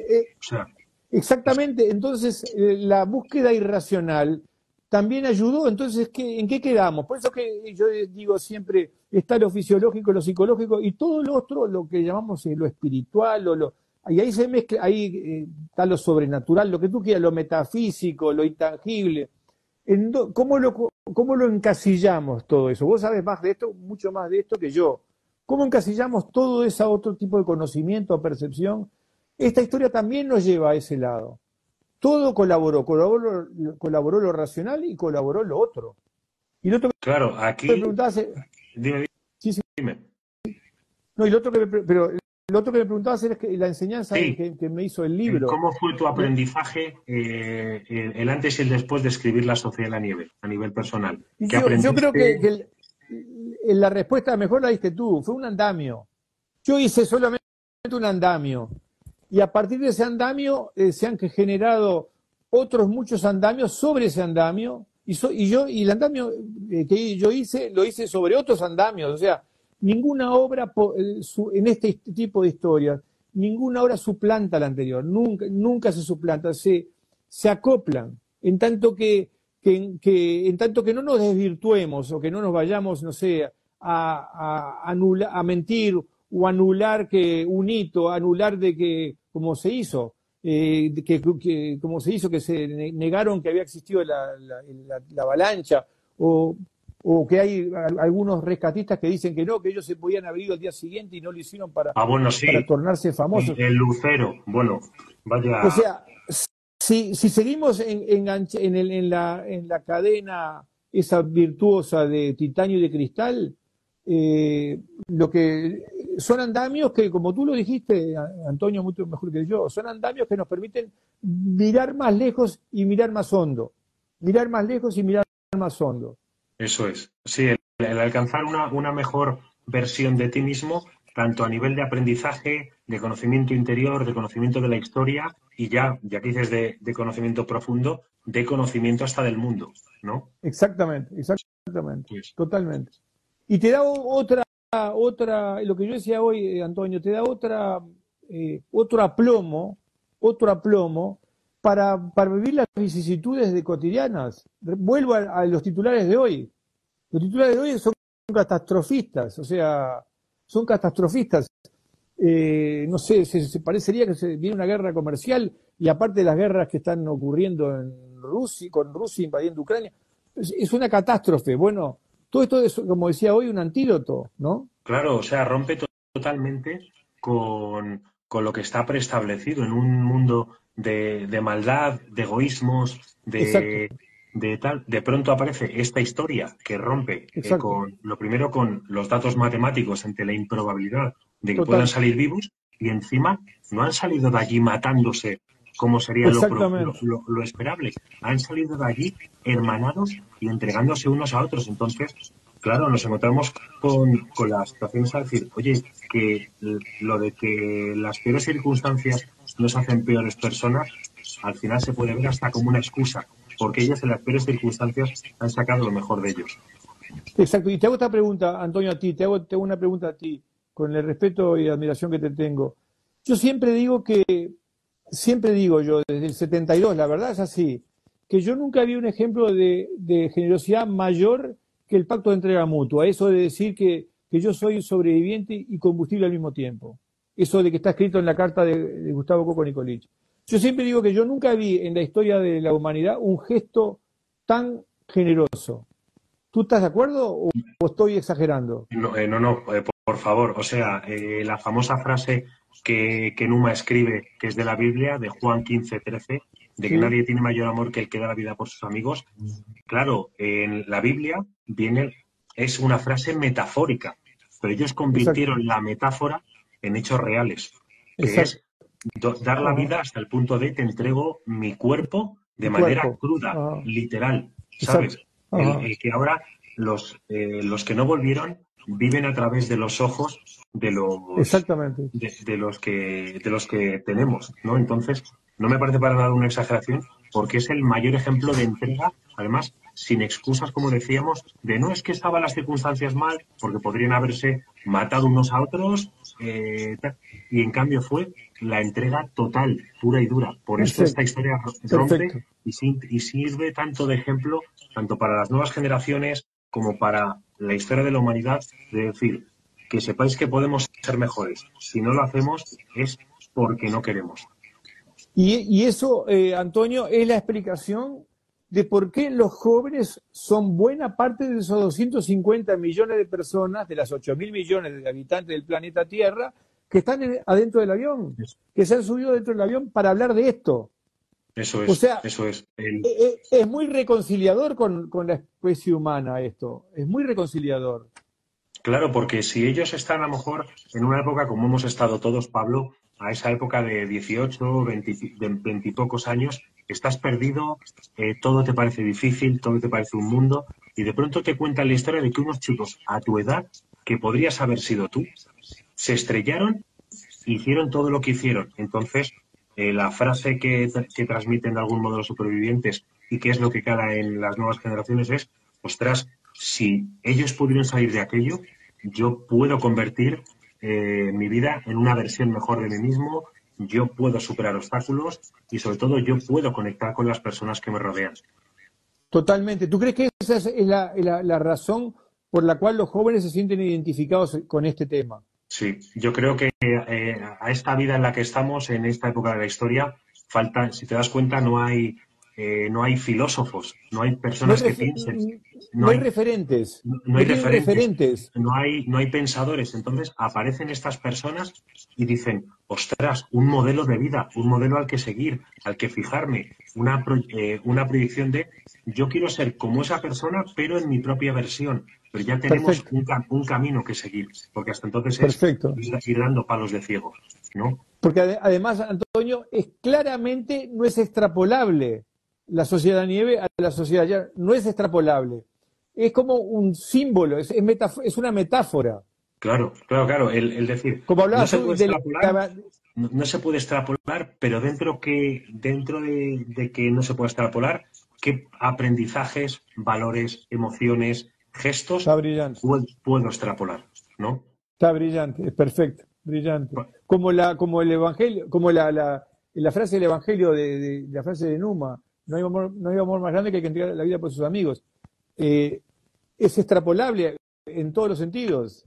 Claro, eso es. Y de hecho, al final, tú cambias la palabra amigos y dar la vida por entregarte, por estar ahí siempre que lo necesiten, por, por decir, por incluso el andamiaje. Yo, por ejemplo, estoy muy agradecido también porque a mí mis amigos han hecho de andamiaje conmigo mismo para ayudarme a encontrar una mejor versión de mí mismo. ¿Por qué? Porque Brillante. siempre que tienes personas que te apoyan, van a querer siempre la mejor versión de ti. De hecho, tú antes has dicho el tema de el reunirte con personas, no sé cómo, al principio de la conversación, y hay una frase que yo escuché hace tiempo que me gustó que dice, si cuando tienes a partir de los 35 años, ya en adelante, si cuando te juntes con personas, con tu grupo que tú consideras tus amigos, no estáis hablando de alcanzar tu mejor versión, de crecimiento, de potencial, de qué puedes hacer para hacer de este mundo un lugar mejor, no estás en el lugar correcto. Es brillante. Extraordinaria la frase, extraordinaria. Es un pantano, lo otro es un pantano, Eso es, eso es, es un eso pantano, porque es un pantano porque te aprisiona y es como, en lugar de nivelar por arriba, nivela por abajo. y nivelar por abajo. además en ese pantano lo que más se escuchan son los esques, las excusas. Es que no puedo por esto, Totalmente. es que Espectacular. es así, Espectacular. es así. Espectacular. Y la diferencia entre lo simple y lo sencillo. Lo sencillo es, como estamos, este tipo de diálogo. Lo simple es lo que es poco hondo. Pero es tan poco hondo que no resulta ni siquiera estimulante, porque es playo, No, el no te contenido es proporciona nada, no te proporciona nada, nada. nada, nada, nada, nada. Eso es, eso es. Yo que soy mucho más Eh, grande que tú, por momentos digo, si voy a determinado lugar, yo sé que la alternativa es quedarme descansando o pensando o solo conmigo mismo. Si la alternativa me resulta mejor quedarme solo es porque esa otra alternativa, la otra posibilidad no, es un pantano, no me va a enriquecer ni yo voy a aportar nada tampoco. claro, Por eso que yo creo que es muy importante el ambiente, el ambiente. Esta película generó la película La Sociedad de Nieve, los Andes generó un ambiente propicio para estas cosas. No sé cómo es la palabra, es propicio para pensar una alternativa, propicio para pensar más hondo, propicio para pensar más humano. Que generó un ambiente, un clima. Y claro. para eso es muy importante el cine, que el cine es inmersivo, ¿viste? Porque no es solo un libro. Acá también tienes música, tienes fotografía, solo faltaba el olor. Los orientes cuando vieron la película, Antonio, dijeron que cuando la primera vez que lo vieron, dijeron, sentían el olor a plástico, ese olor terrible que tenía el avión accidentado. Sí, Sentían sí, sí. el olor increíble, claro que eso es intransferible, ¿no? Yo no siento ningún olor, pero ellos sí lo sentían, porque los transportó. ¿Me oyes? ¿Que es que se han cortado un poco? Que a ellos los Ah, transportó, o sea, por eso claro, que sentían el claro. olor. Tú pones el escenario, que en este caso es ese andamio, ya que hablamos antes de andamio, que es la Sí, sí, película, y de pronto les extrapolas a un lugar que a lo mejor llevaba 50 años sin que ese exactamente. olor, ¿sabes? Ese crujido de Ex- la nieve, ese todo. Exactamente. Claro, Eso yo, dijeron, Antonio, es como si hubieras estado tú en la función la función que le mostramos a los sobrevivientes antes de estar terminada la película. Decían estas cosas que estás diciendo tú ahora. claro, Solo los sobrevivientes estaban.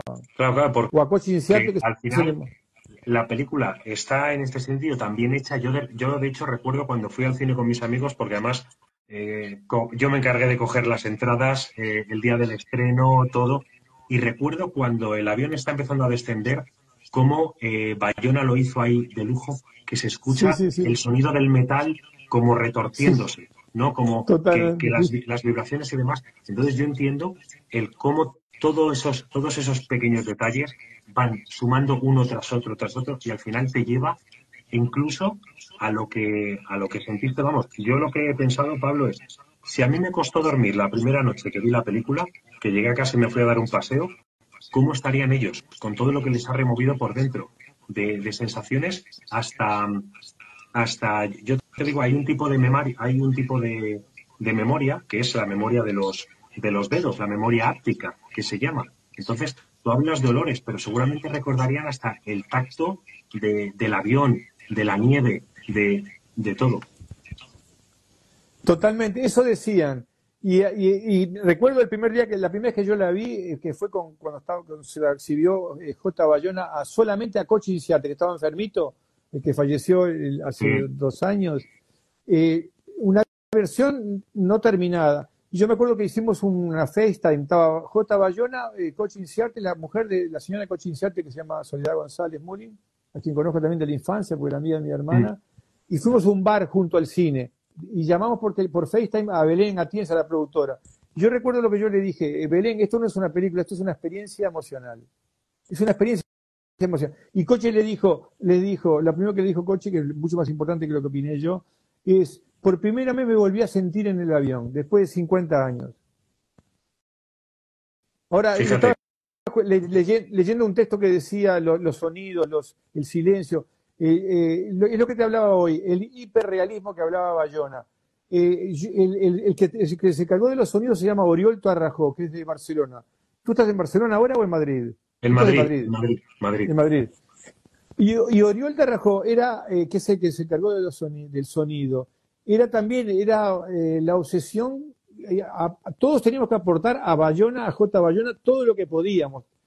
Ser la mejor versión de nosotros mismos para la obra. Ahí lo importante era la obra, no era, ahí también operamos como una suerte de sociedad de la nieve. Para los demás, ¿no? Para los demás. Antonio, acá lo que importaba era la obra. Eso. Yo lo tuve desde el 2016, lo tuve tan claro, era la obra, había que entregar todo para la obra. A tal punto llegó este fenómeno, Antonio, que cuando estábamos rodando en Sierra Nevada, en Granada, en Andalucía, en Prado Llano, que es una estación de esquí muy alto, tenían 3 sets a 3.000, 2.000, casi 3.000, 2.000 y a nivel del mar, 3 sets.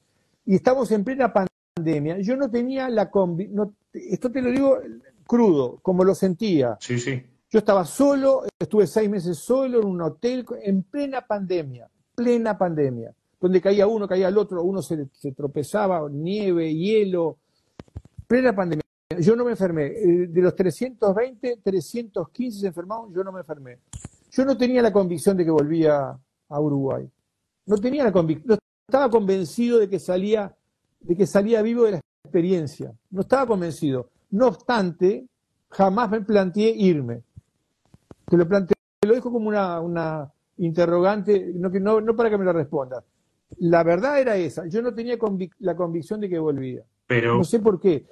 También ¿sabes qué ocurre? Que como estamos hablando de un proyecto tan personal que es, yo quiero dejar, estamos hablando, lo que decías tú, de antes de, ya que me voy a morir, que antes me has dicho con los supervivientes, quiero dejar el mejor legado que pueda, el mejor recuerdo. Entonces, al final, te convertiste de algún modo como en aquellos supervivientes de, si me tengo que morir, me quiero morir dando lo mejor de mí.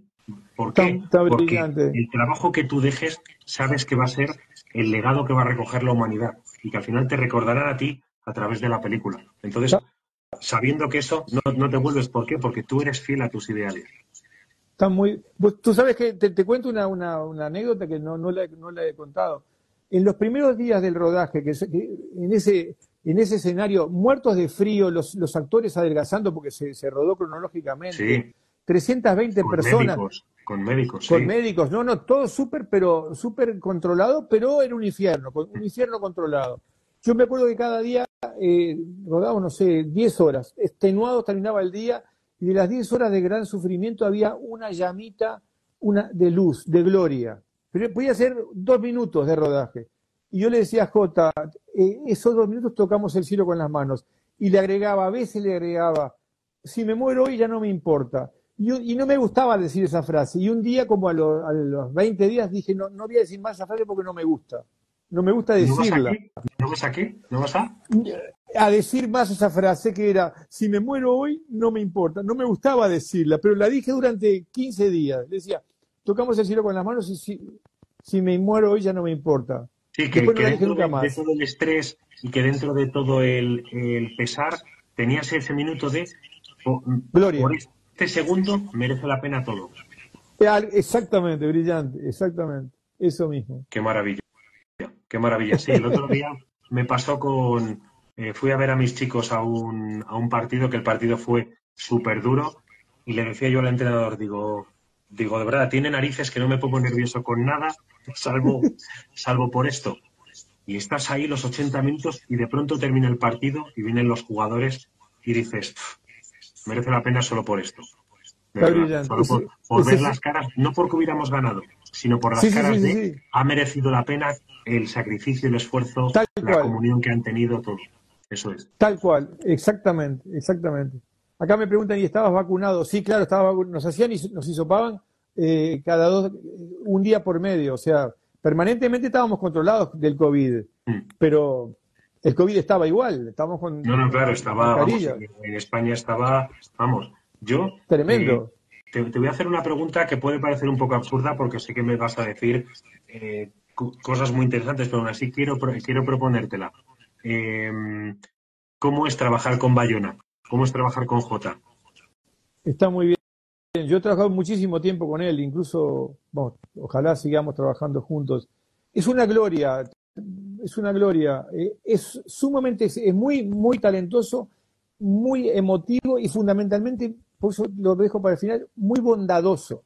Acá en Uruguay hay una frase que dice la bondad es inteligencia pura. Yo le llamo el Leonardo da Vinci porque es sabio en diferentes áreas muy diversas, lo plástico, la narración, lo musical, pero fundamentalmente es una persona bondadosa.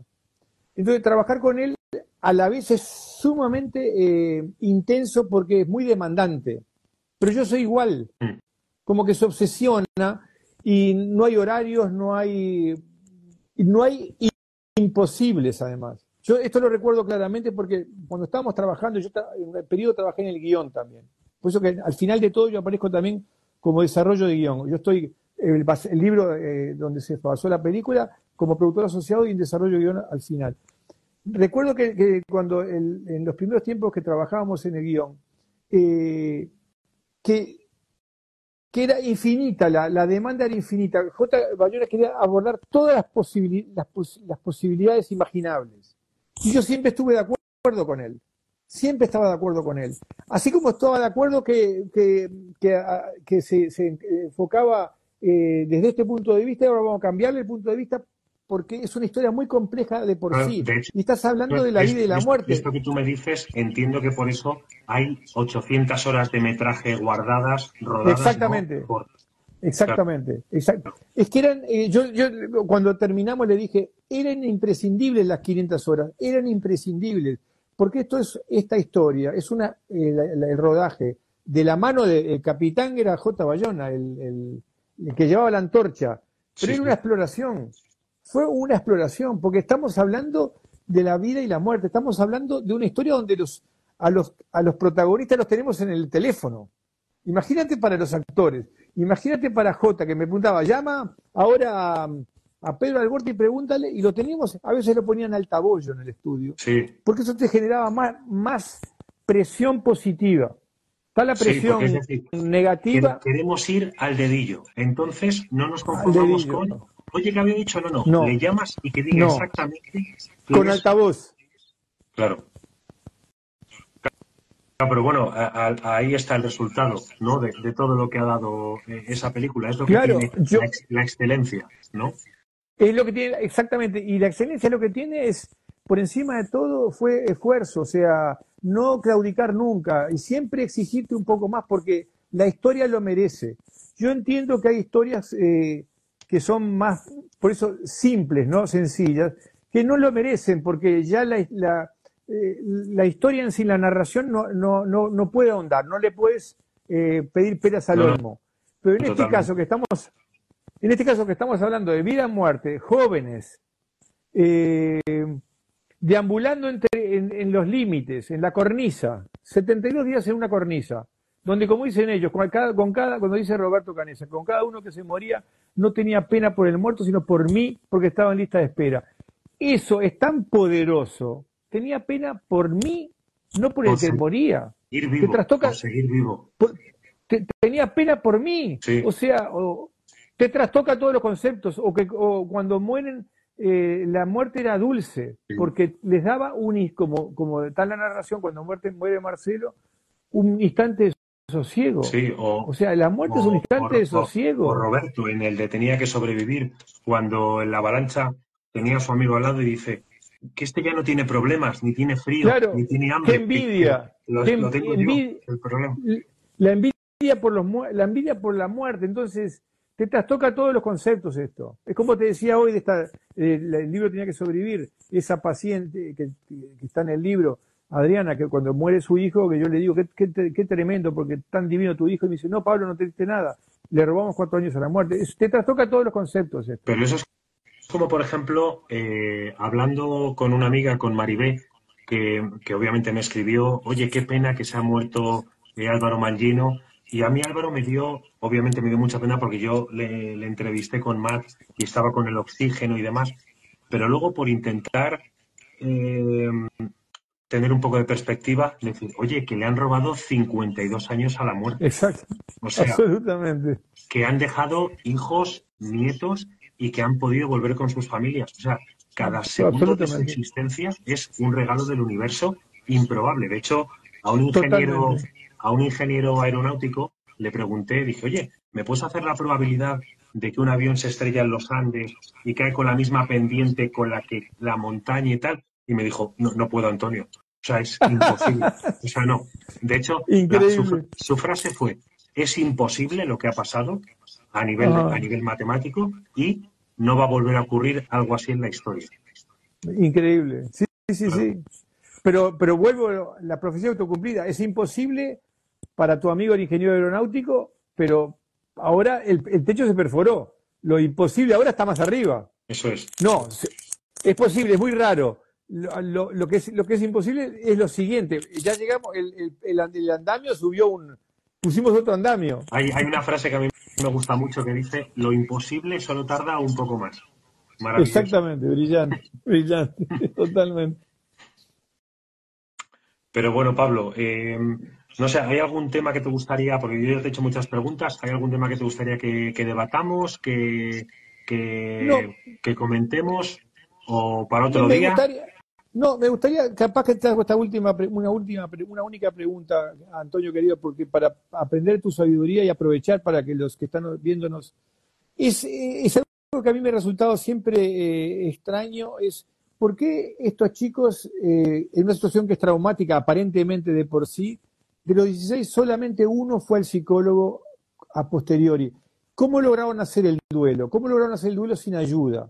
¿Cómo solamente uno requirió asistencia terapéutica, psicoterapéutica? Esa pregunta te haría, Claro, Antonio. yo te lo voy a devolver, a lo mejor, ya te digo, es mi opinión, puedo estar equivocado, pero igualmente te lo voy a devolver. Lo primero, no, es un duelo para todos, para los 16 que volvieron, es un duelo no finalizado. ¿Por qué? Porque no pudieron enterrar a sus amigos cuando era debido. Eh, el rechazo de muchas de las madres, como por ejemplo el rechazo de la madre de Marcelo a atender a Eduardo Strauch, que eso le ha pesado toda la vida. Entonces, eh, no puedes hacer un duelo en los términos que conocemos de enterrar, llorar al fallecido, porque aunque lo llores más adelante, pero no lo has llorado cuando debería, y eso pesa. Por eso ellos siempre tratan de volver al Valle de las Lágrimas, para encontrarse con sus amigos, para tratar de cerrar ese duelo, ¿no? Pero luego, ¿por qué solo uno? Que en este caso es Carlitos.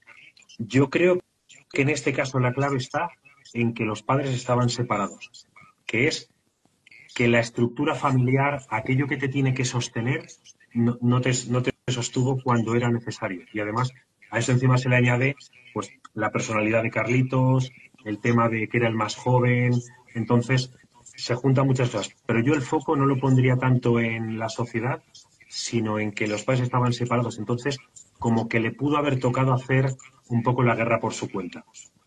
Y Está muy eso es brillante. lo que le llevó, de algún modo, a ver, un poco por la persona de Carlitos, que esto me gustaría preguntarse en algún momento, es tirarme a la piscina, ¿vale? Pero que a lo mejor cuando salen de una situación tan traumática como, y además siendo tan joven como es Carlitos, eh, pues ahí está el que diga, bueno, pues el tontear con las drogas, ¿no? El decir, bueno, que si yo ya he superado esto, no hay nada que yo no pueda superar. Y creo que eso fue lo que le llevó a hacer alguna imprudencia y que por eso le hizo caer en el mundo de las drogas y fue ya metido en el mundo de las drogas, por lo que yo creo que necesitó terapia. Pero así de Perfecto. primeras, creo que pudo haber sido, obviamente, es, esto no puede ser, Pablo, solamente por un solo tema, o sea, por una Más sola, bien, sí, sí, sí, sí, sí. pero se junta Clarísimo. la edad, que los padres estaban separados, la personalidad de Carlitos, un poco eso. Pero luego, importante, ¿por qué el resto, incluso Carlitos, por qué luego superó su situación y demás? Claro, ellos de primeras tienen una melancolía por haber abandonado aquel lugar, porque ellos querían volver a su casa, ¿no? Entonces, vuelven a su casa, pero su casa ya no es su casa. No están sus Claro. mismos amigos. El mundo tal y como lo conocían ya no es el mismo porque son personajes públicos. Entonces, yo creo que lo pudieron superar a base de convertir, eh, de crear una nueva identidad para ellos mismos, una nueva personalidad. Si se hubieran basado en la versión de lo que eran, habrían estado permanentemente estancados y tuvieron que crear una nueva identidad para ellos mismos para poder salir adelante. Está brillante. Claro, Muchas gracias. por eso muchos tardaron mucho más, estilo Coche, En Álvaro, hablar. claro, porque Ah, estaban estancados en la versión anterior y empezaron a salir adelante cuando dijeron, tengo que encontrar una versión nueva de mí mismo porque yo no soy el que era antes del accidente. pero no obstante, la versión nueva es muy en el caso, yo conozco a Nando desde antes. Yo no diría que Nando es No, distinto del que yo conozco no, previo al no, no, no. accidente. No eres diferente, es una, te has reencontrado con, es decir, tú mantienes cosas, pero tienes que adaptarte a otras situaciones, al mundo Perfecto, y demás. Es decir, tú no es que cambies tu personalidad como si me quito la claro, piel. Es decir, ¿qué puedo perfecto, cambiar en mi personalidad, en mi forma de entender el mundo para poder aceptar que el mundo ha cambiado? ¿No?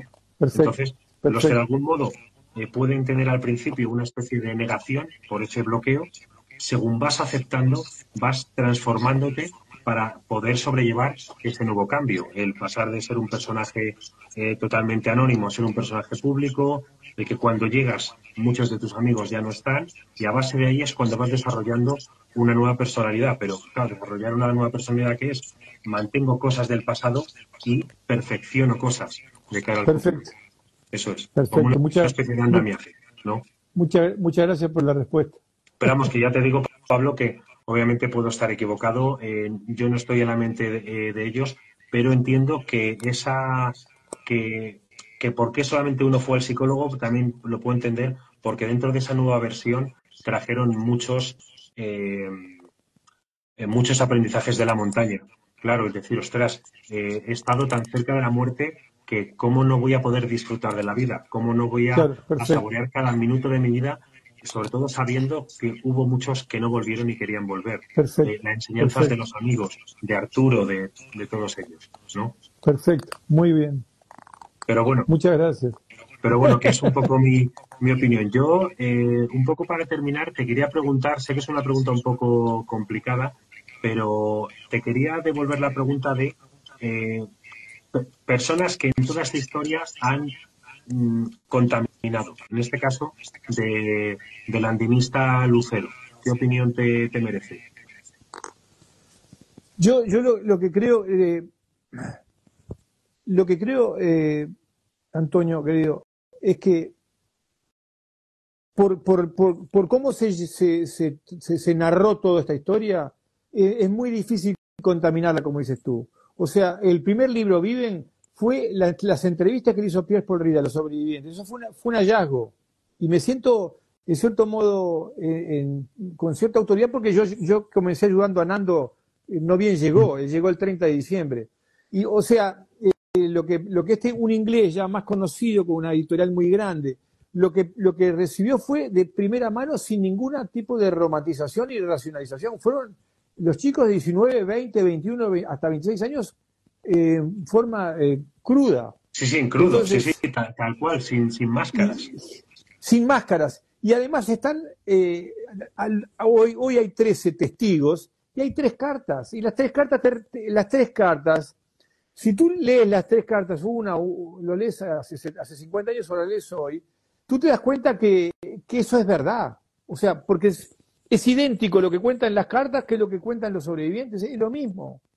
La sensación que te da, particularmente la de Coco Nikolic, cuando dice, la sensación que te da es que están como en la frontera entre la realidad y la irrealidad.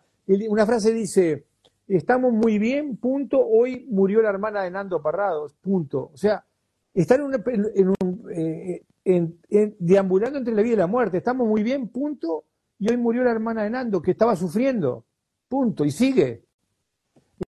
Entonces, es muy raro, o sea, por ser tan raro, se presta o se prestó para inventos o para fábulas o para mentiras, pero no hay manera de mentir porque hay testigos que están todavía vivos y hay 3 cartas.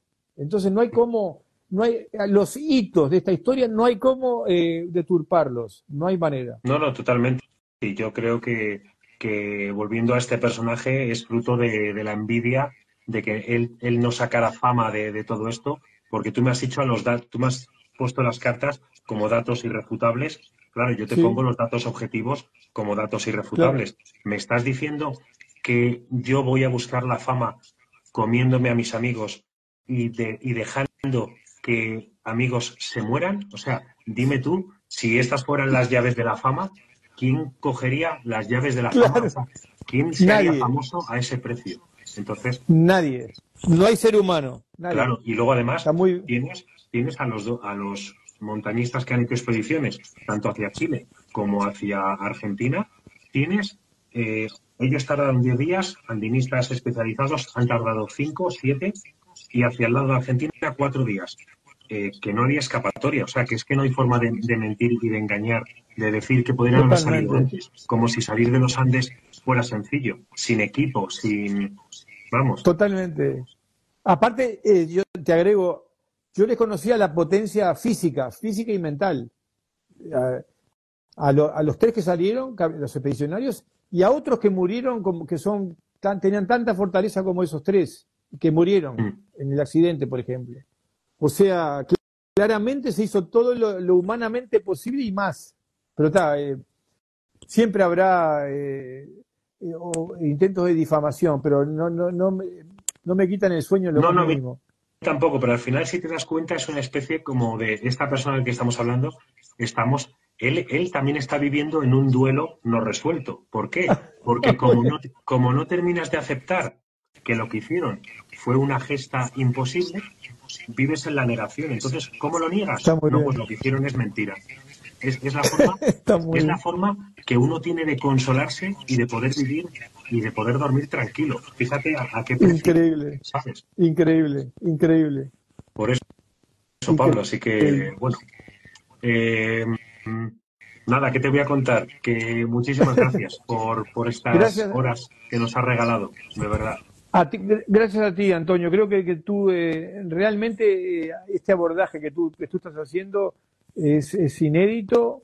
Tienes todos los elementos, hasta por tu trabajo específico como psicoterapeuta y como psicólogo, para dar iluminar áreas nuevas, completamente nuevas, con nuevos, uno se enriquece. Escuchándote, me has ayudado mucho, hemos hablado mucho estos días, y bueno, y considero que también tampoco es casual que tú hayas aparecido, es causal, como toda esta historia que no es que yo quiera, como te dije hoy, no creo en fuerzas sobrenaturales, o no creo, no, o no me atrevo a aventurarme en Mm. esos temas, pero que hay causalidades que nos desbordan, que nos desbordan. Hay fuerzas que nos desbordan, no tengo la menor duda. J. Bayona es un ejemplo, tú sos otro ejemplo ahora. Yo te puedo decir que, bueno, esto para quien no lo sepa, pues tú y yo ya hemos tenido varias conversaciones desde lo privado, sin nadie observando y demás, y te puedo decir que me he encontrado con un amigo, o sea, que como si te conociera de toda la vida, de verdad, y yo te lo digo muy abiertamente y que quien quiera escuchar, que lo escuche. Tú me has animado a abordar la historia de los Andes desde un punto de vista psicológico, psicoterapéutico. Yo te puedo decir que solamente me embarco en ese viaje si lo hago contigo. O sea que ahí te lo dejo. Bueno, bueno, muchas gracias.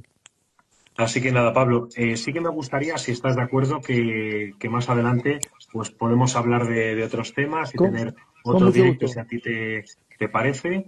Ahora te Sí, con dejamos mucho gusto. descansar un poco porque has tenido también unas semanas muy intensas también con Jota y demás. Entonces, bueno, pues ahora a descansar, pero vamos, que muchísimas gracias lo primero, por haber aparecido en mi vida, y lo segundo, por habernos brindado estas horas de tu presencia. Que de verdad que cada minuto que nos dedicas es oro puro.